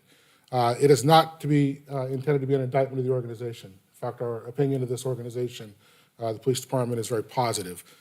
78 recommendations is actually very common in a police assessment report. We also understand that we do industry best practices in the recommendations that we do. And there are some things that might be standardized in a way, but they just don't fit for your community. So recommendations are just that. They are recommendations. We ask them to weigh against what your actual capabilities are, what your culture is, and what you're actually capable of doing. And then ultimately, they're based on data legal considerations, best practices, and experience. Next slide. So some of the very general observations that we made. We found your organization here to be professional, very well equipped, with a group of employees that are really committed to this community. We found what we believe is relatively high morale. In other words, people enjoy being here, they enjoy working for the department, they enjoy the people that they work with. Now, we didn't do an assessment, we didn't do a survey of the department. Those are our observations based upon the group sessions, the interviews, those types of things. When we go into an organization and we talk to people, very quickly we start to hear what the problems are. And very quickly we start to understand that there might be some underlying major morale type issues in an agency. We did not get that sense from this agency. And I'm sure as council people, undoubtedly you hear certain things. Big picture, we weren't seeing it when we came in. Overall, the police facility is well taken care of, reasonably good shape, but there are some space considerations there, and we'll talk a little bit about that in the report. And then one of the very interesting things, Mark mentioned this as well, is your community by size is not a large community, population-wise, and the size of your department is not, when compared to police departments around the country, a large police department. But based upon where you are located, geographically, regionally, and the size of all of your partners, you in many ways are the big agency in the area. And you guys are in many ways the agency that other places look to for mutual aid and for help. And for instance, in the SWAT thing, and we'll talk a little bit about that, you guys have SWAT equipment and certain things that is significantly better or more expansive than most departments that I see with 85 officers. But I understand why, based upon the fact that those are the only pieces of equipment that are available within a fairly large geographical area. So I understand why they're here and why you've made that investment. Next slide. So you'll see there an organizational chart off to the side there. That is a chart that we actually put together. The department itself did provide us a chart. We found it kind of confusing. We found it inaccurate. We found lines of authority that weren't consistent. We found that it didn't contain certain things that it should have, and it contained other things that really weren't relevant. It goes to the third recommendation on there, where we actually came to the conclusion that we believe the department would benefit from an administrative assistant. The story that you shared about talking to the fire department and 3 captains or 3 chiefs involved in trying to find a piece of information, we had the exact same experience in the police department. Now, the department always got the right information. They always were able to produce what we asked for. They were always able to find out where people were and where assignments were. But in our experience, that should easily be taken care of in a living document that is maintained by an administrative assistant. And we just found multiple examples in things that we asked for that could be so streamlined by having an administrative assistant. That particular org chart is one example. Every department, chain of command organization should have an org chart that shows lines of authority, well, who's responsible for what, and who answers to who. The one that was here was inaccurate. A good administrative assistant would be able to keep that up to date and move it on a daily basis as things within the agency might move. We also came to the conclusion that you would benefit by having a deputy chief or an assistant chief position. Not an additional position, but a conversion of one of the 3 captains. We found that the workload between the 3 captains was somewhat imbalanced in terms of scope of responsibility and number of people that answer to them. We also found by talking to people in the organization that there was a little bit of crossover in terms of where things live on that organizational chart, and somebody that might be in one area might be going to a different captain for an answer. We believe that having a number 2 position that could focus on 2 captains, streamline the chain of command, have that one person at the top of operations, and then free up the chief to do some other things we'll discuss later on, would greatly benefit the organization, but not as an additional personnel. Next slide, there you go. Okay, so you asked a little bit about accreditation, and I'll answer that right from the get-go. There are a couple accreditation agencies in the United States. There's one national, it's called CALIA, and then there are certain states that have individual accreditation things for states. North Dakota does not have its own accreditation process. Accreditation in police agencies is a choice that an agency may choose to pursue or a community may choose to pursue for a variety of reasons. It is labor intensive. It is sometimes a difficult process. However, what your agency does have here is a Lexipol policy system. A lot of accreditation has to do with policy and making sure that your policies align your organization with industry best practices and that type of thing. Lexipol, being a subscription-based system, does that for you. And we know that if you keep Lexipol content in its original form, that it is regularly reviewed by attorneys, that is updated regularly with industry best practices, as well as legal changes. And the fact that you have that, in my opinion, alleviates the need to pursue accreditation unless it's something that you individually want as a city. But we did find that you also have a temporary department directive process in the department that was somewhat confusing. Directives that are temporary in nature, that may have a temporary change in policy. For instance, during COVID, there were a lot of temporary things that were put into place that had to do with operational responses, interaction with citizens, those types of things. So department directives would go out, and then they would never go away, and they wouldn't necessarily find their way into permanent policy. So we make some recommendations to streamline that process to alleviate the confusion that we heard from many employees in the organization. Strategic planning and professional development or succession planning is something that we make for every organization that doesn't have it. Minot PD has a document called the succession of command that has to do with who's in charge in the absence of a senior officer, but it's not succession planning. Succession planning is making sure that people at the lower ranks in the organization are ready to move up into leadership positions. And we believe that should be a written document that outlines what training you want people to have to best prepare them for those positions. So we encourage the department to move in that direction. We also made a number of recommendations regarding the internal affairs program. Most notably is the way that you classify IA investigations.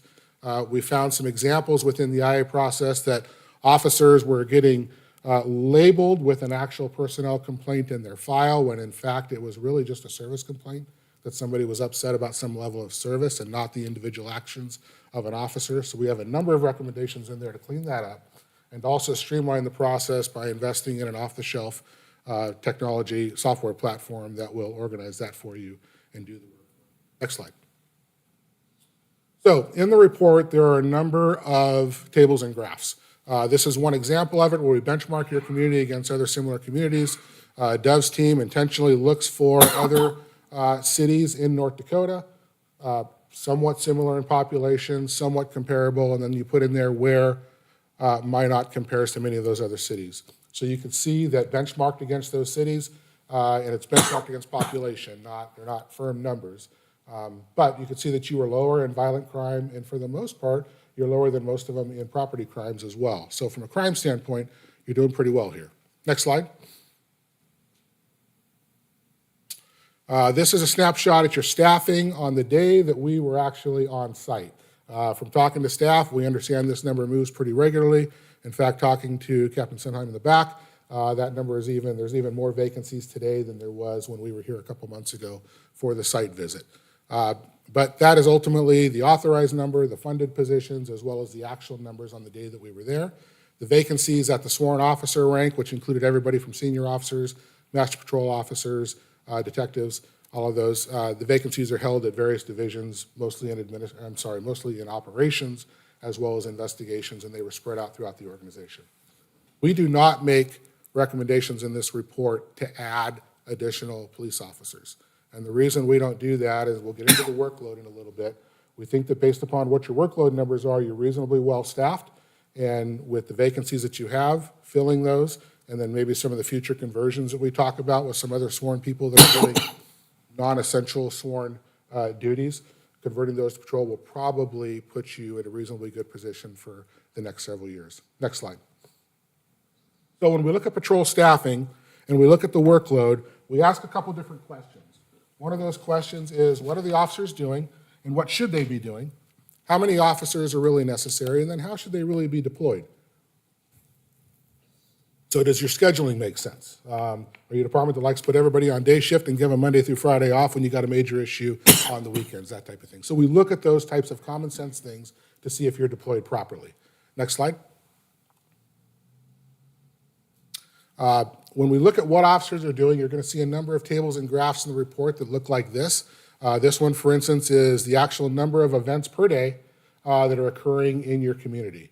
So you can see on there that the largest example there, 25.7%, traffic-related matters.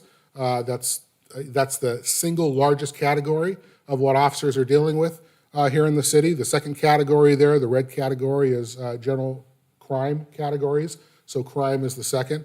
In total, 32,000, just over 32,000 events were evaluated in the data analysis that averaged about 88 per day. Next slide. Go back one. There you go. Then we look at who's actually initiating those events, where the work is actually coming from. So the orange category there actually shows citizen-initiated or community-initiated events. Somebody picks up the phone, they call 911, they call the police, they say, I need an officer for something. The officer responds.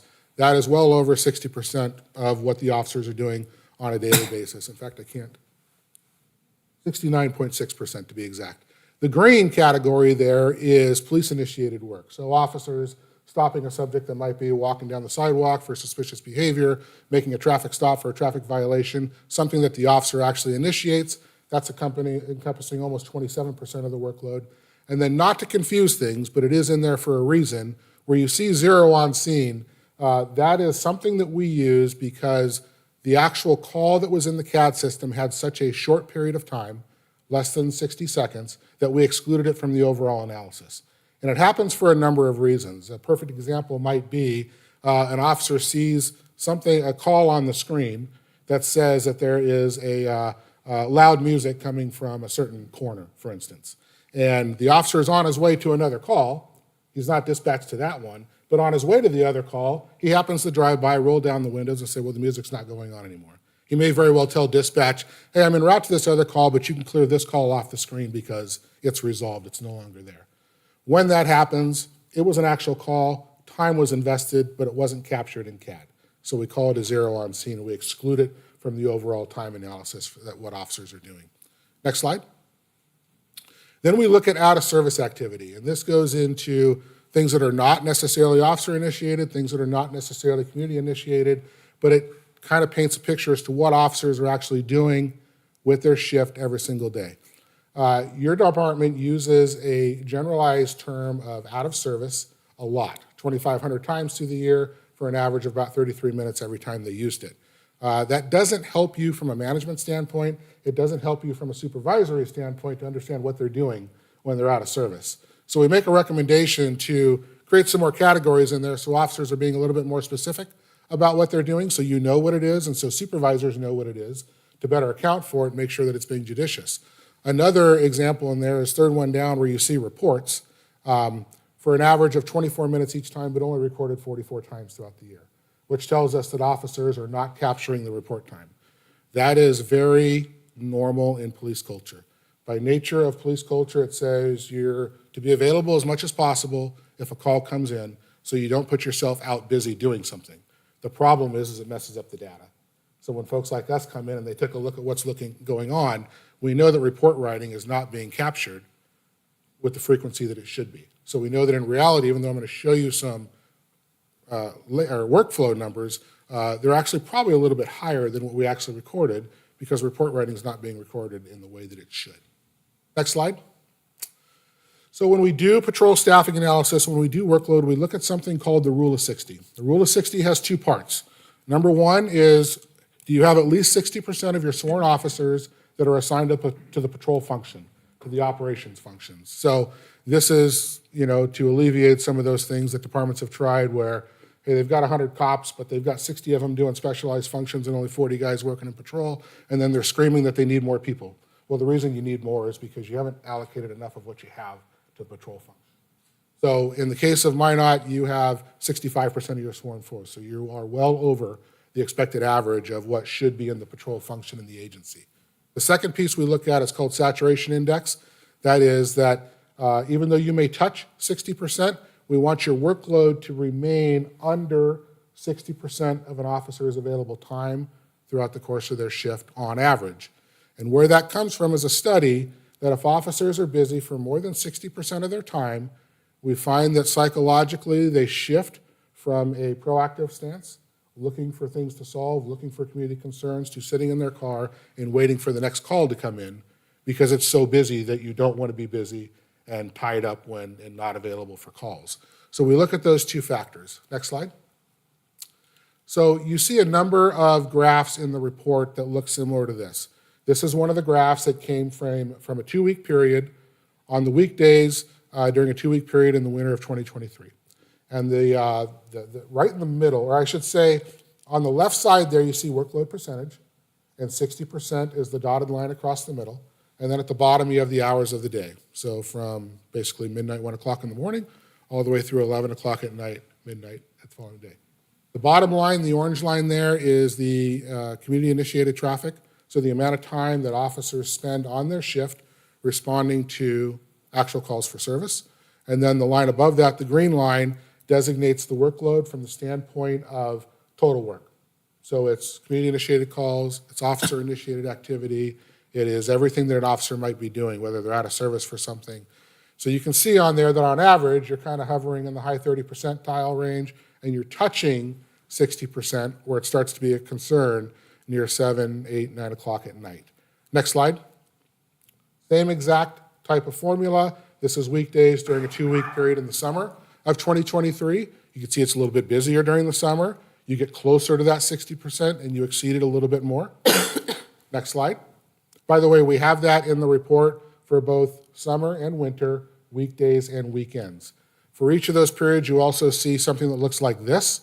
This is an example of a graph from weekdays, summer of 2023. So on the left side of that, you see your number of units.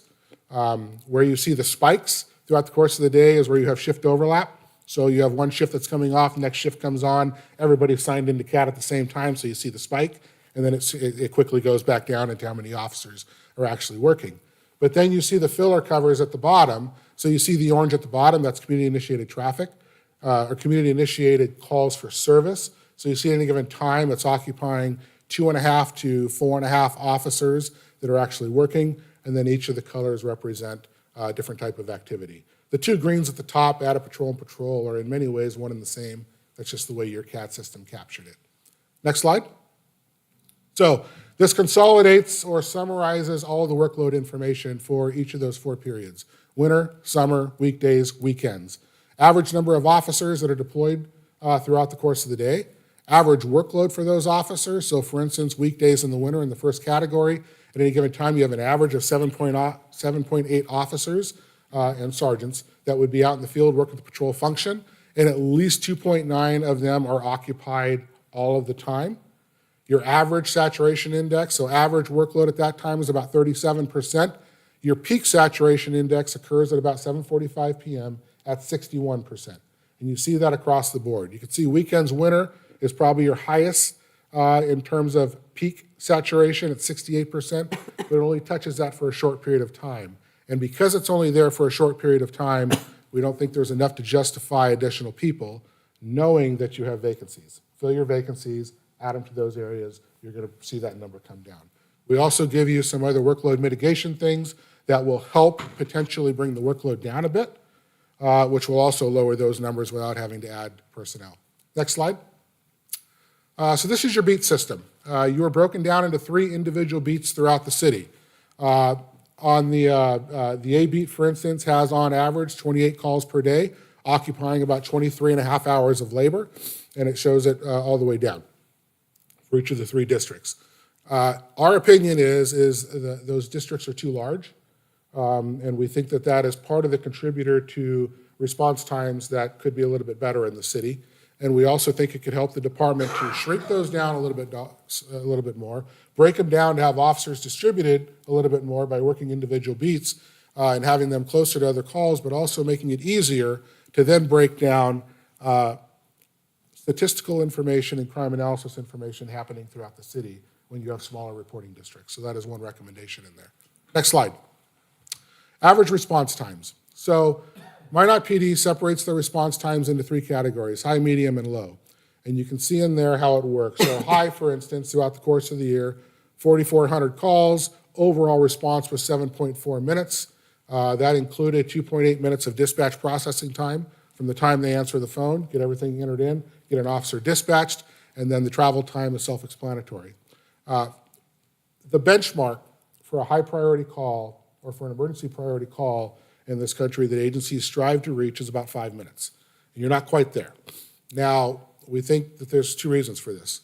One is your beats are very large. You tend to have officers that tend to move around together, and so officers could be on a different side, which extends your travel time across town or across the beat. And the second piece is we think that there's probably too many calls classified in the high priority thing that aren't really truly high priority. If you see at the bottom there, injury accidents. Across the board, across the country, almost everybody considers an injury accident a pretty high priority call. If somebody is physically injured, we want to get resources to them as quickly as possible for a variety of reasons. And you can see that when that happens in Minot, your response time is right at 5 minutes. So the reality is you're probably reaching that really critical emergency response time. You're just not necessarily classifying all your emergency or your high priority response times appropriately. You can alleviate that by adding an additional category of E priority on top and just put things in there that are like violent crimes in progress and things such as that. Or you could reclassify things in different ways. But you're there, you're probably just not collecting the data in a way that benefits you. Next slide. So some of the larger patrol recommendations. Workload mitigation, you could pursue an online reporting platform. There are off-the-shelf technologies out there that will integrate with your existing CAD system that will allow somebody with certain low-level type of reports to just call or get online and make a report in that way, alleviating the need to send an officer out. Some agencies have found that to be beneficial.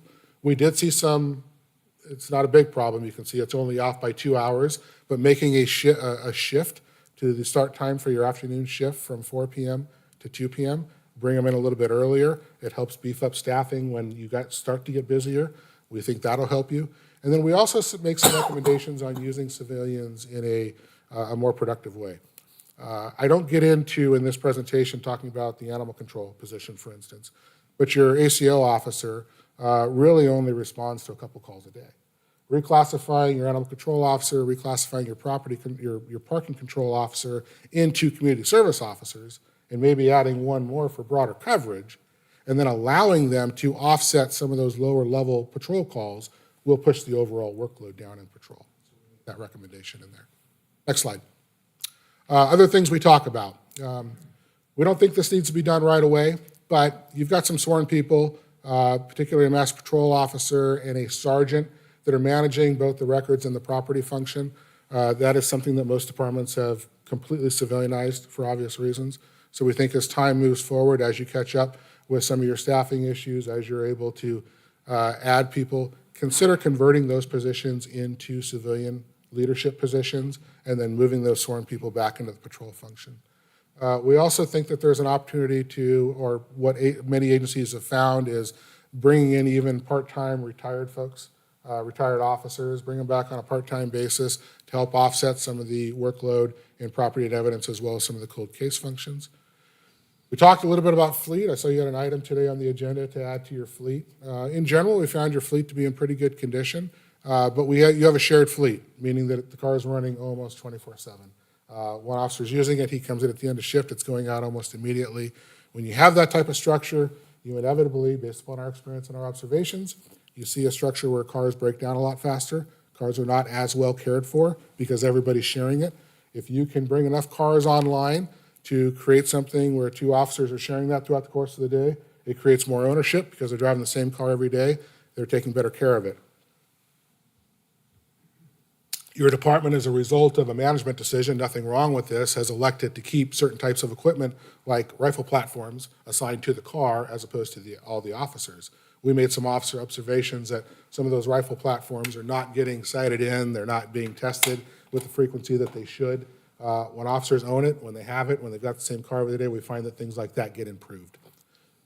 Property and evidence, we understand the property and evidence function of the department was quite a mess not too long ago.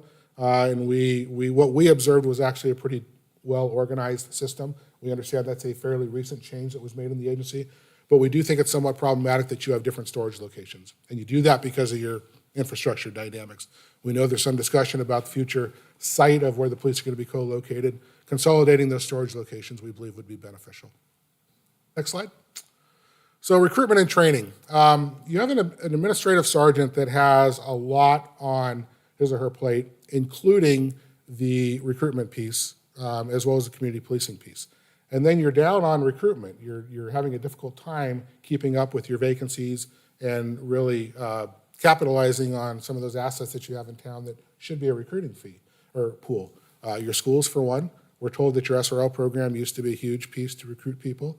That has largely slowed down as a result of changes in the program. Minot State University used to be a feeder for positions in the agency. Since COVID, that's not been the case as much. And then obviously your Air Force Base, with people cycling out of the service, used to be a large feeder pool. That's not happening as much. And we think part of it is a byproduct of you've got one person in that position that is kind of overwhelmed with too many things on their plate. You have an IA lieutenant that doesn't necessarily have near as much. We think consolidating those under the same umbrella, spreading the workload out a little bit would be beneficial. And then by creating that number 2 position in there, frees up the chief to then go out and start working on some of those relationships with the school district, the university, the military, some of those various things to increase that feeder pool and get people. We also, we talked about lateral police officers. So lateral police officers are a benefit for any organization if you can recruit them. What we were told is because of the rules here, there's really no real benefit given to a lateral officer who applies. They're basically put into the same category of brand new folks that are applying as well. So we're saying change those rules, create systems to streamline that process, to find a way to get laterals in the door faster, because a lateral is somebody that's already been trained, that's already got the state certifications, and is a much faster person to convert into an asset in the field. And then finally, on community relations, in the interactions that we had with your employees, we think that they are very customer service oriented. I talked about, when I started this presentation, the fact that they are engaged with their community, they do care about their community, they have good things to say about this community. But when we talk to them about community relations specifically as a department-wide thing, they don't see that as necessarily their responsibility as police officers and sergeants, so to speak. They see that as the responsibility of the community relations section of the department. And we think that that needs to be a philosophical approach that weaves its way throughout the organization. And you do that through leadership, you do that through training, you do that by infusing it into the organizational culture. Next slide. That is the end of my presentation. As I said, there's 78 recommendations in there. In the interest of time, I'm obviously not going to talk about all of them. I probably talked longer than you guys care for, but I'm happy to answer any questions you have. Carrie. In your experience, when you make these recommendations, how open are departments? Like how How compliant are departments doing that? Is there resistance? Do you find that most times departments like, oh yeah, well, it makes sense, let's do it? Yeah, so it's different for every department, right? And part of it has to do with the reason we're there in the first place. Sometimes we go into departments, and quite frankly, the department didn't want us there. Maybe the city wanted us there for different reasons, and when we go into places that maybe we're called into that because there are some issues or some concerns or some problems in the organization, yeah, we see resistance in those things. We make our recommendations regardless of what those underlying factors are. That was not the case here in Minot. We were welcomed. We very open staff that shared with us and talked with us. By and large, agencies like that, more often than not, will take most of the recommendations. I don't know that I've ever had a department that has done all 78, for instance. Right. But most of the time, most of the recommendations are followed. Now, if we come into a department and say, hey, you got to add 25 new FTE positions, you just don't have the money to do it. Well, our data shows you need it. That's ultimately a policy decision. The department probably wants it, but that's a policy decision between leadership. We didn't make that recommendation in this case. Our personnel recommendations are. And just one follow-up, and this would be for the fire as well. So if the departments are doing some of the recommendations, then is your company still available for consultation as they're doing that? Like if Chief Klug is like, oh, like, I forget what Jared really meant by this, let me. Oh, absolutely. We are always available by phone. We're always available by email. Okay. I will close this project out in CPSM system. Right. But we're always going to answer the phone. And then I think the important piece is, I talked about that data piece and how data is analyzed and how you do that rule of 60.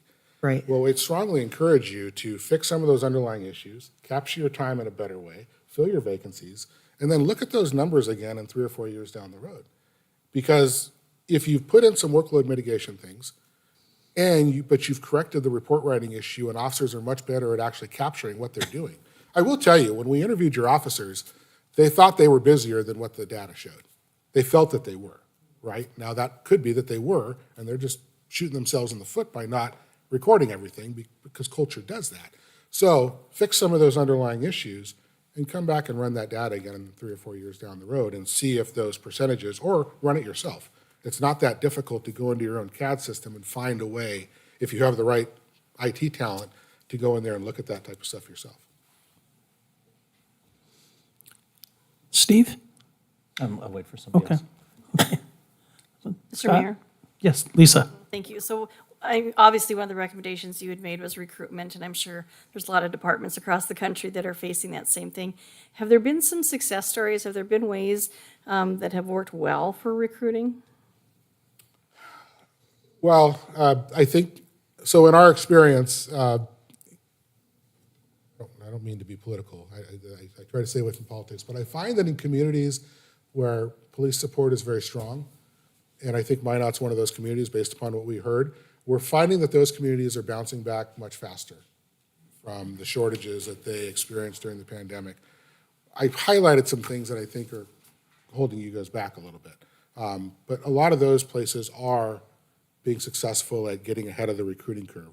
Large cities we all see what's going on in the news, they are struggling, and they're probably going to struggle for years to come in terms of filling. We also find that people that have, I want to say an aggressive, but really a defined recruitment plan. So agencies are finding a lot of luck at meeting people where they are. So young people are on social media, having an active social media campaign that's pushing out recruitment type things, pushing out things to young folks to consider policing as a career. Agencies are finding a great deal of success in doing that. Thank you. I guess I do have one. I think it's Scott. Sorry, you had mentioned earlier about the importance of really kind of strategic planning around leadership development and kind of building people up. What are the best approaches or best ways in order to do that? Is that something that is just, part of our kind of annual review process? Is it part of an ongoing learning process? Like, what are the things that we can do to begin to see that and make that happen? So in my experience and what I've seen, a good succession plan really has 2 pieces to it. One piece is it clearly defines that, let's say you get promoted to the rank of sergeant. It clearly defines that within 1 year, we want to make sure that you get your basic supervisor school.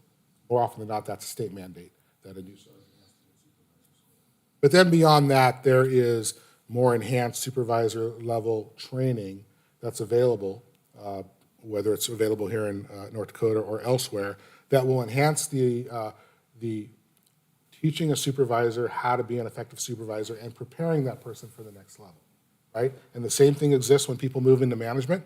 Have a clearly defined document that talks about, we're going to get you to this management school within 12 months of your promotion, and then there are these other schools that we like to see you pursue for professional development to make yourself more valuable to the organization, or whether we're paying for it or whether you're paying for it itself. And then the second piece that we see is you have a structure that challenges people and gives people additional levels of responsibility. So one area that I made a recommendation in this report is in the internal affairs area. When it comes to doing personal investigations, internal affairs type stuff, they can be rather sensitive investigations and sometimes challenging. And it's not a natural skill set that a regular police officer has. It's something that you develop over time.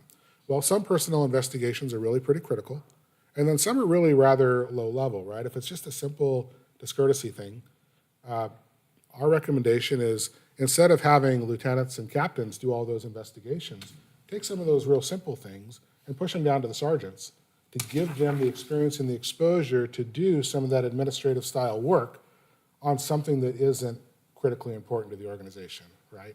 You're not looking at firing somebody necessarily for maybe being rude one day. So it's not that critical, but at the same time, it exposes them, and that's just an example. There's a lot of areas where you can push work down to give that experience to people, to expand their horizon, and then you really start to recognize some of the hidden skill sets that some of those folks in your organization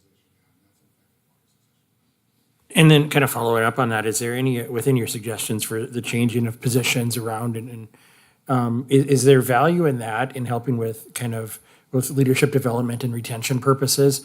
One of the things, to say that as our workforce has changed over the last 5 years, one of the things that we begin to see is obviously employees are much more, just in general, change jobs much more frequently. Yes. So you're not going to necessarily have the same amount of time with people. So within these changes of positions, does that help to address that issue a little bit? Are you talking about in the sense of giving people more opportunities to do different things and rotate to different areas in their career? Yes. So yes, and we believe there's a lot of value in that. In fact, we talk about it in the report that the police chief had recently made a change in investigations where there's a rotation now with detectives. So if you get assigned to a detective position, you can be there for up to 5 years, then you got to rotate out. So you either get promoted or you go back to patrol. It allows somebody to patrol to get that experience to rotate into investigations. Not popular with investigators that like their job and they don't want to move, right? But probably the right decision organizationally to keep movement and to spread that experience, because now those detectives leave investigations, go back to patrol, they take that experience there, they expose those patrol officers, younger officers, to some of those advanced investigative things that they've learned, and in the meantime, younger officers are now rotating through investigations. One example, but you've got multiple specialty opportunities within there, and we encourage that rotation throughout the agency on a regular basis. Thank you. Steve? Yeah, I'll fire away with my questions. I'll try to be selective. I guess one of the things that I was pleased with is your comment that you didn't notice any significant morale problems. That helps me feel better, and certainly that our officers were professionals I expected they would be in sharing their thoughts. Unfortunately, we've had reports of significant morale issues. Some, I think, are well-sourced, some are not. And I think we're obligated, really, to take a closer look at those. And one of the things I'm going to be recommending, besides the somewhat subjective analysis that you had, is that the city manager, we asked the city manager at some point to develop a comprehensive way of looking at employee engagement and morale for all the departments, not just this department. I think we're really missing a potentially very valuable management tool for improving ourselves. But anyway, the news I got from you was good and reassured me, but I think that's still an issue for the city. Second comment I'd make is that, or question I'd ask, is that you propose pushing down a lot of non-crime related activities to community service officers and even to citizens themselves in terms of reporting crashes and things like that.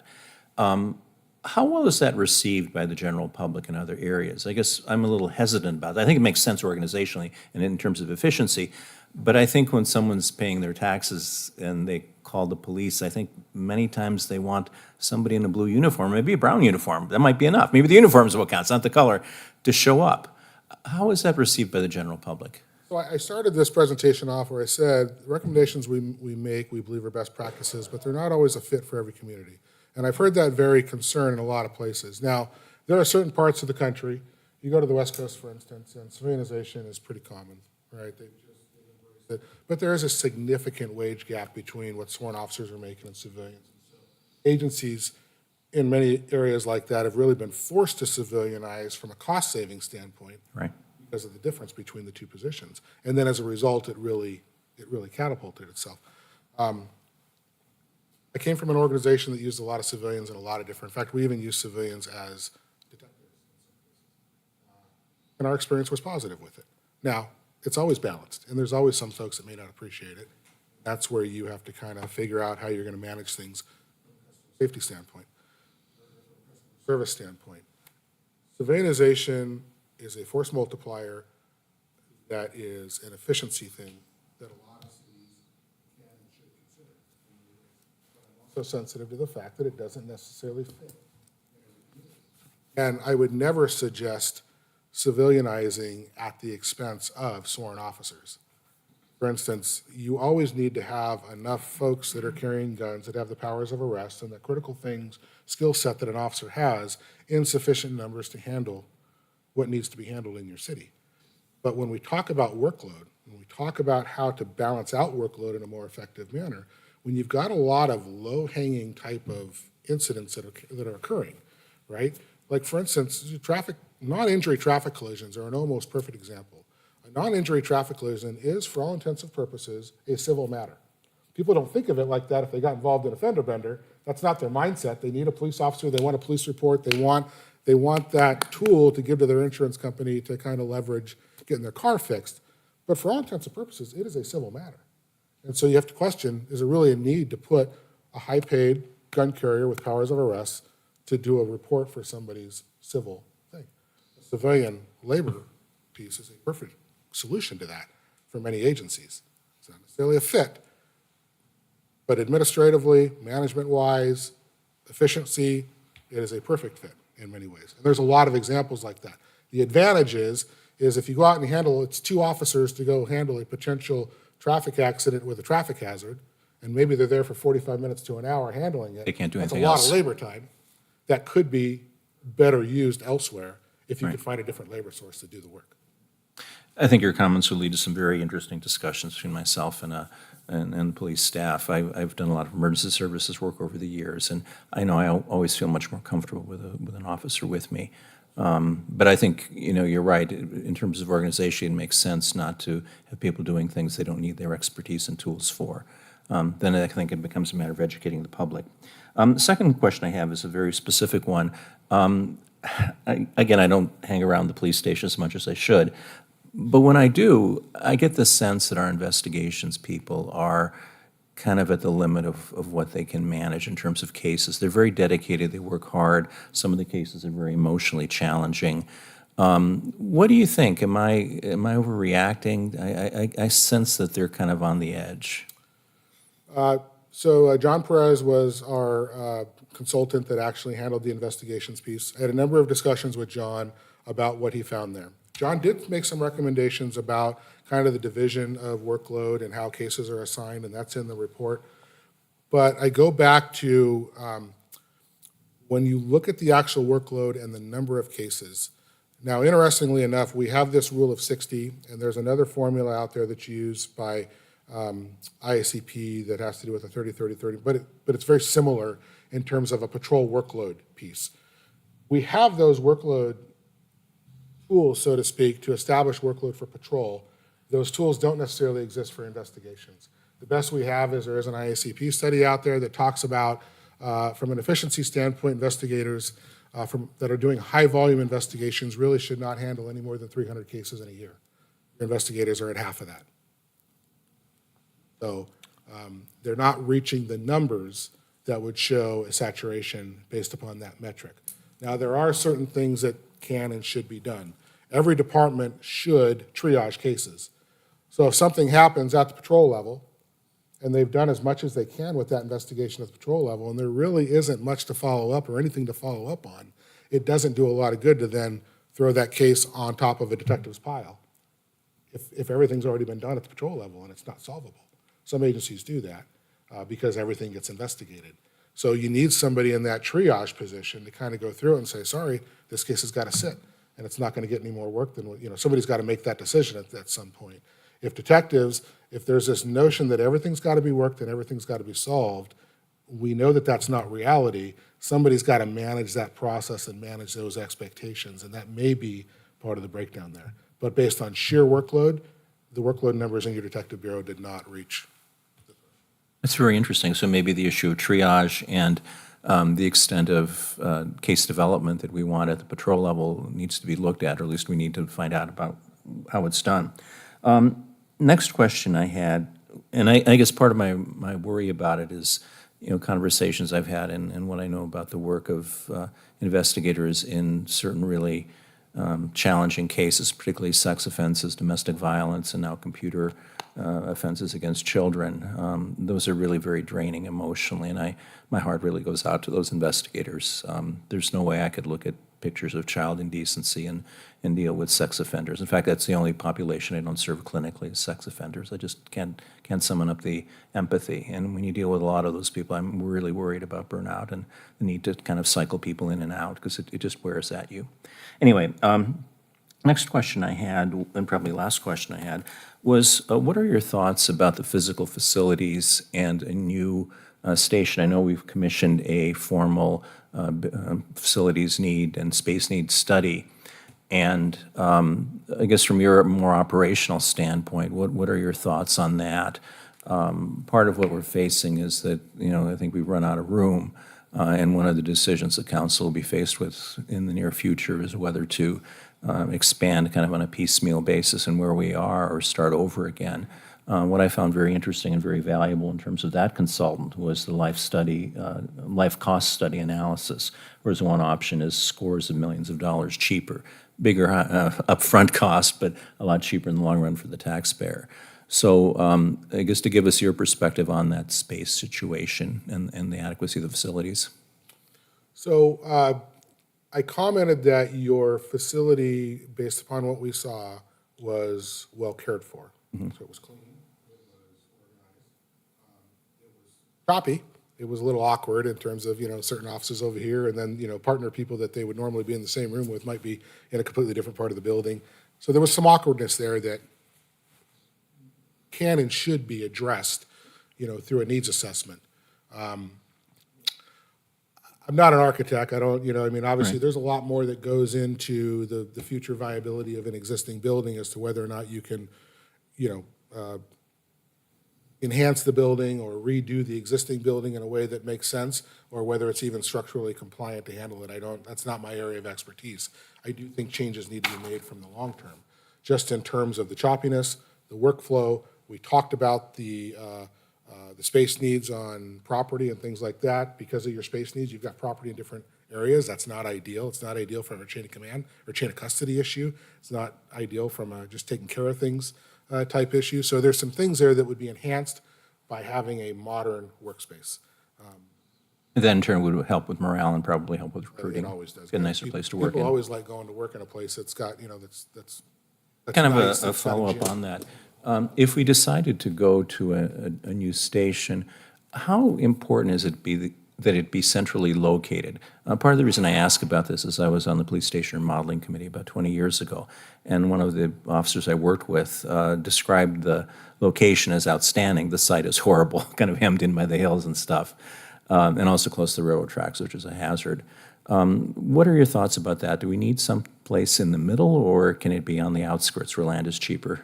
So I've seen both examples. I've seen examples where police stations have been placed not in the core downtown area for a variety of reasons. More often than not, it's financial in nature. So police work by its very nature is very, very different than fire. Fire stations, as Mark talked about, centrally located, the crew is there, they're positioned to be able to respond within a certain amount of time.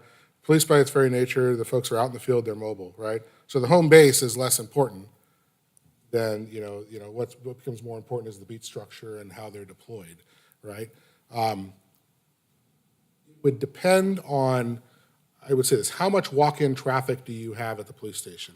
Now, we didn't ask your officers that. We didn't ask the question of how many people come to the front counter, how many people come to the police station to meet with detectives, how much work actually takes place at that station in terms of interaction with the public. And if it is a significant place, well, then you probably want it more centrally located. But if it's just a deployment area, well, then being on the outskirts it doesn't necessarily matter. Thank you. That's been very helpful. And also wanted to compliment you and your organization for such a thorough report and such a detached, objective kind of perspective. I think that's the reason we were willing to spend this money, so we can get an outsider's perspective. For me, it's the criticalness of these two functions. We absolutely have to get it right. It's not that we don't trust our local leaders or employees, but this is of such paramount importance for our government. Having an outside second opinion is really important, particularly someone who, again, is not affiliated in any way, who has no axe to grind, no vested interest. His compensation, his progression in ranks won't be affected at all by what they say, and who can bring in that independence and also a knowledge of what's going on nationally in the field or industry, as some people would say. I think that's invaluable to get that perspective. So I really, really appreciate what you've given us. Thank you. I have one. Gary. One thing I didn't see, so, Minot has a mobile crisis unit for mental health emergencies, and that's been developed in the last few years. And did you look at that at all? Because the intent of that was, and in most jurisdictions that have done it, is to reduce, for when there's a true mental health crisis, right? It's more advantageous for many reasons to have mental health professionals go out to the situation and call law enforcement if needed, than have law enforcement try and go and assess the situation. Did you look at that at all and see if that has had an impact on our department and the existence of the unit now? It did not come up specifically in the analysis. It didn't come up as anything that was impacting workload that was brought to our attention. What you just said is being it is different models of various models similar to that are being used all around the country right now as a workload mitigation thing, right? That's the workload mitigation is the police piece, and then there's the care piece with professionals in that field that becomes the other factor that's making that popular. Now, what I've seen is that departments are using very different versions of the model. Some departments are allowing those folks to go out and make one-on-one contact. Still not. Well, ours isn't part of the police department, so it's our human service center, so it's a state agency. Yeah. So it's a whole separate, they're not affiliated at all with PD. Dispatch sometimes will dispatch them, but it is people who, are with the human service center here in Minot. Yeah, and that's what I mean. There's different variations of the Yep. model. Some are embedded, they go with police officers. Right. Some are similar to theirs, where it's all being handled, they call the police if they need them. We're finding it to be a best practice.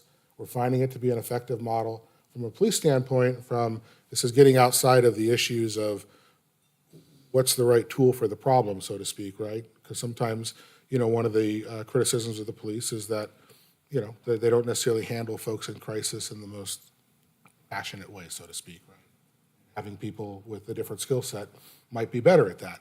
I don't necessarily always agree with that, because I think we've got some tremendous people in this profession that have done exceptional work at treating people with, humanely and being very, not everybody. Unfortunately, we've all seen examples where the police have not done it very well. It is an effective model. I think you got to find what fits best with your community. We did not assess it because it was not a significant workload thing that came up. Thank you. Sarah, I'm Steph Stahlheim, I'm the city attorney. And so one of the issues that was addressed at our last city council meeting is the council reviewed the results of a community satisfaction survey that was administered by the city. One of the notable decreases in satisfaction since 2021 that was indicated in that survey was overall enforcement of code and ordinances. Some of the examples that they have in that particular category included cleanup of trash and litter on commercial and residential properties, maintenance of residential properties, and parking enforcement on neighborhood streets. Was there anything in your research that jumped out at you as an obvious way to address some of these community satisfaction concerns?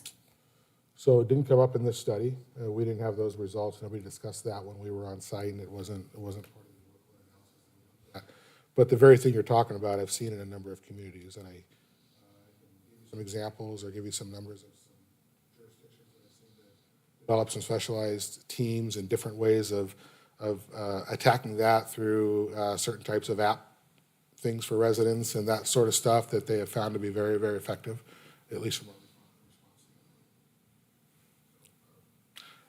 it's an interesting, it's one of those dynamics where, and I'll talk about from the police side. What you discussed is, for the most part, a code issue that involves a total city solution. In the world that I lived in, a lot of those things just land on the police department because that's where it lands, right? And so I would encourage you as much as possible to keep your police out of that, because that again gets back to the issue of, are they the right tool for the job, right? But at the same time, I have seen, even with community policing teams, getting involved and helping not necessarily do the cleanup themselves, but facilitate the cleanup, follow up on the cleanup, make sure things are done from an inspection standpoint. I think there is an effective place there for the department. Any other questions? Seeing none, thank you so much. Thank you. Good presentation. Now moving on to. Mr. Mayor? Yes. Just, no questions, no questions. ahead, go ahead. Just a question maybe for staff, city manager. What's the next step? We have the reports, we have the analysis. Is this something where we direct the chiefs and city manager to come up with an action plan? Do we want to have a follow-up on this to make sure, maybe prioritize which ones we want to try to tackle the low-hanging fruit versus some of the more impactful or costly changes? Just curious. Yeah, so first I want to thank the two chiefs and their staff that have been involved in this process. They've been very quick to understand the value of going through this process. We haven't had a lot of resistance from them. In fact, they've embraced it and encouraged it, and have been excited to participate in this process, because I believe we have staff and leadership that want to be better, want to be more efficient. So, and that leadership starts at the top with the two chiefs and their command staff and on down through the organization. So I'm appreciative of that. At the end of the day, we understand that the council has made a significant investment in conducting these studies. And so we will, I expect the chiefs and the departments to be speaking about the recommendations here and the things that we can do. I know that the two chiefs have already talked about some of the things that are easier to implement than others in this, that will obviously be the target first.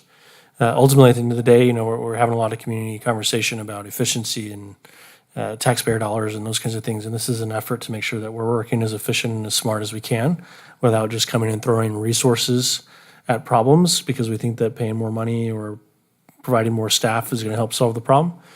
But rather to reallocate the resources that we currently have to make sure that we're doing that efficiently. And if we are going to invest additional resources, that they're supported by data and analysis, that those are an area that we need to make those investments.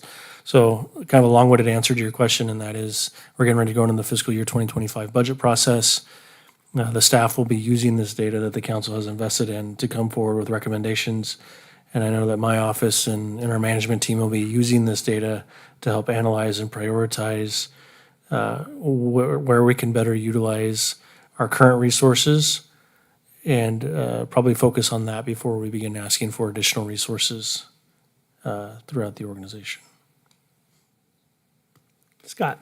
I just want to kind of summarize the three, the housing, the fire, and the police studies that we heard about tonight, and kind of see, I want to continue to have this conversation about the fact that the value of an infill in all of this across the board and the expense in green space expansion, that as we talk about any type of growth in our green space and how expensive it is long-term for our city, whether it be for bringing new infrastructure there, whether it be for whatever. So I don't know what the answer is for this, but I would like to see at some point some sort of an effort from the city to maybe identify properties that we can infill better, to identify tools and the value of those tools.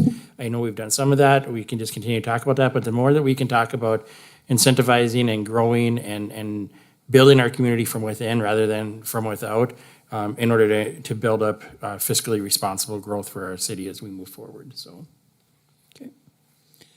Steve. I very much agree with Scott. The only problem is people's rights to private property and to use their property as they see fit. I think there's a balance, obviously. I think incentives certainly to fill in, I totally agree with. But, if someone is on the edge of town and they want to do something that's permitted by zoning, it's their right to want to offer a good or a service or make a profit. And that's what I struggle with. I totally agree that we need to infill as much as possible. And maybe the way of doing it is more in terms of incentives. Although if we offer incentives, people complain that somebody's getting a handout. So it is a dynamic tension kind of process. If one part gets easier, the other part kind of gets harder. But yeah, I think you're right. In terms of locating emergency services, response times, things like that, the more compact we can be, the better. Harold? If I may, and I agree with both the aldermen with their comments, but I wanted to follow back up to a little bit more of a response to Alderman Pittner's question. And that is, we started this meeting off under the city manager report talking about the beginning of a strategic planning process where we've hired a consultant and a facilitator to come in and help us develop a strategic plan for our community and our organization and how we make Minot the best that we possibly can. This data that we've invested in through the 3 reports that you're seeing tonight were intentionally done and timed leading into that process so that hopefully you as council members in interacting with the citizens of the community through that strategic planning process can help staff prioritize where we need to focus. There's a lot of needs outlined in here, lots of areas of improvement. We'll talk about a lot of needs through the budget process, and to be realistic, we're not going to have the funding or the political support to do the vast majority of those. The whole question is, how do you need an elephant? Well, one bite at a time. You start working where you can and where it makes sense, and eventually over time you make progress and you make change. And ultimately, that's what we're looking at and doing is to do this smartly. But again, the citizen involvement in these strategic planning sessions, providing that input, interacting with the staff and the council as we go through the budget process, and hopefully utilizing and remembering this data that we've done a lot of work on and providing is the foundation for making significant progress in those areas. So I can't overstate enough how important is that those conversations happen, that dialogue happens, that interaction happens, and that participation happens in those processes, because that's where it makes a difference. Paul? Thank you, Mr. Mayor. And I guess with that being said, I'd like to maybe direct staff then to have a follow-up. We heard from the consultants. I'd love to hear from the chiefs, how they feel about the findings. What of these recommendations are attainable? Which ones fit in our community? Which ones don't? It was stated by the consultants, these are not a one-size-fit-all. So again, I'd like to hear from the chiefs on that, whether it be a report in the next 3 months, 6 months, whatever it is. But I'll leave that up to staff to come and maybe prioritize these recommendations so that we as council, when we're making decisions, whether it be through the budget process or budget amendments, which ones are working towards some of these recommendations and which ones maybe are not. So that would just be my wish as a council member to have from the 2 chiefs, which ones of these do fit in our community, which ones don't, which ones are we working towards, and how are we going to prioritize them? If I may, Mr. Mayor, and I agree wholeheartedly, and I believe both of the chiefs would agree with that as well. We've been, staff has been working and participating in this process for the last several months. We've been reviewing drafts. We've been having conversations throughout our organization, and I'm confident that given the leadership of those 2 chiefs, that during our budget tours and those kinds of things during the May 6th week, that during their presentations of their department, there will be a significant amount of discussion with regards to their findings of these reports, what they're seeing from that, and what they are beginning to prioritize with change within their departments and items to be considered as part of the upcoming budget processes. Okay. Anything further on the studies? Seeing none, we will move on to item number 10 on the agenda. That's the liaison reports. We'll start with Steve. Thank you.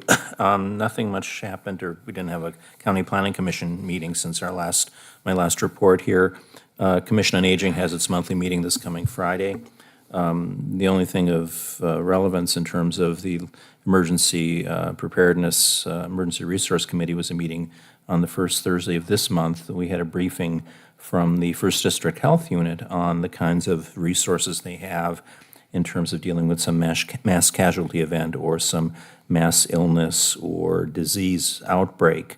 It was a little bit reassuring to hear them talk about what they have available, and especially the fact the state health department has even a broader range of resources. For example, medical supplies to resupply hospitals and clinics if there should be some major health-related event.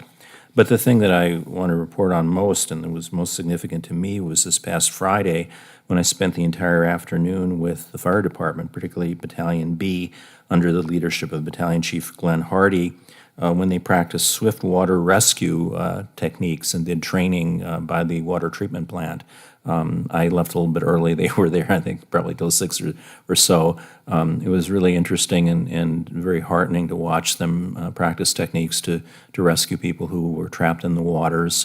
A couple of them did diving, actually, demonstrated all sorts of rope rescue techniques, and I'm not sure if you'd call them incursion, but attack techniques, where they went into this very quickly flowing river and practiced ways of rescuing people.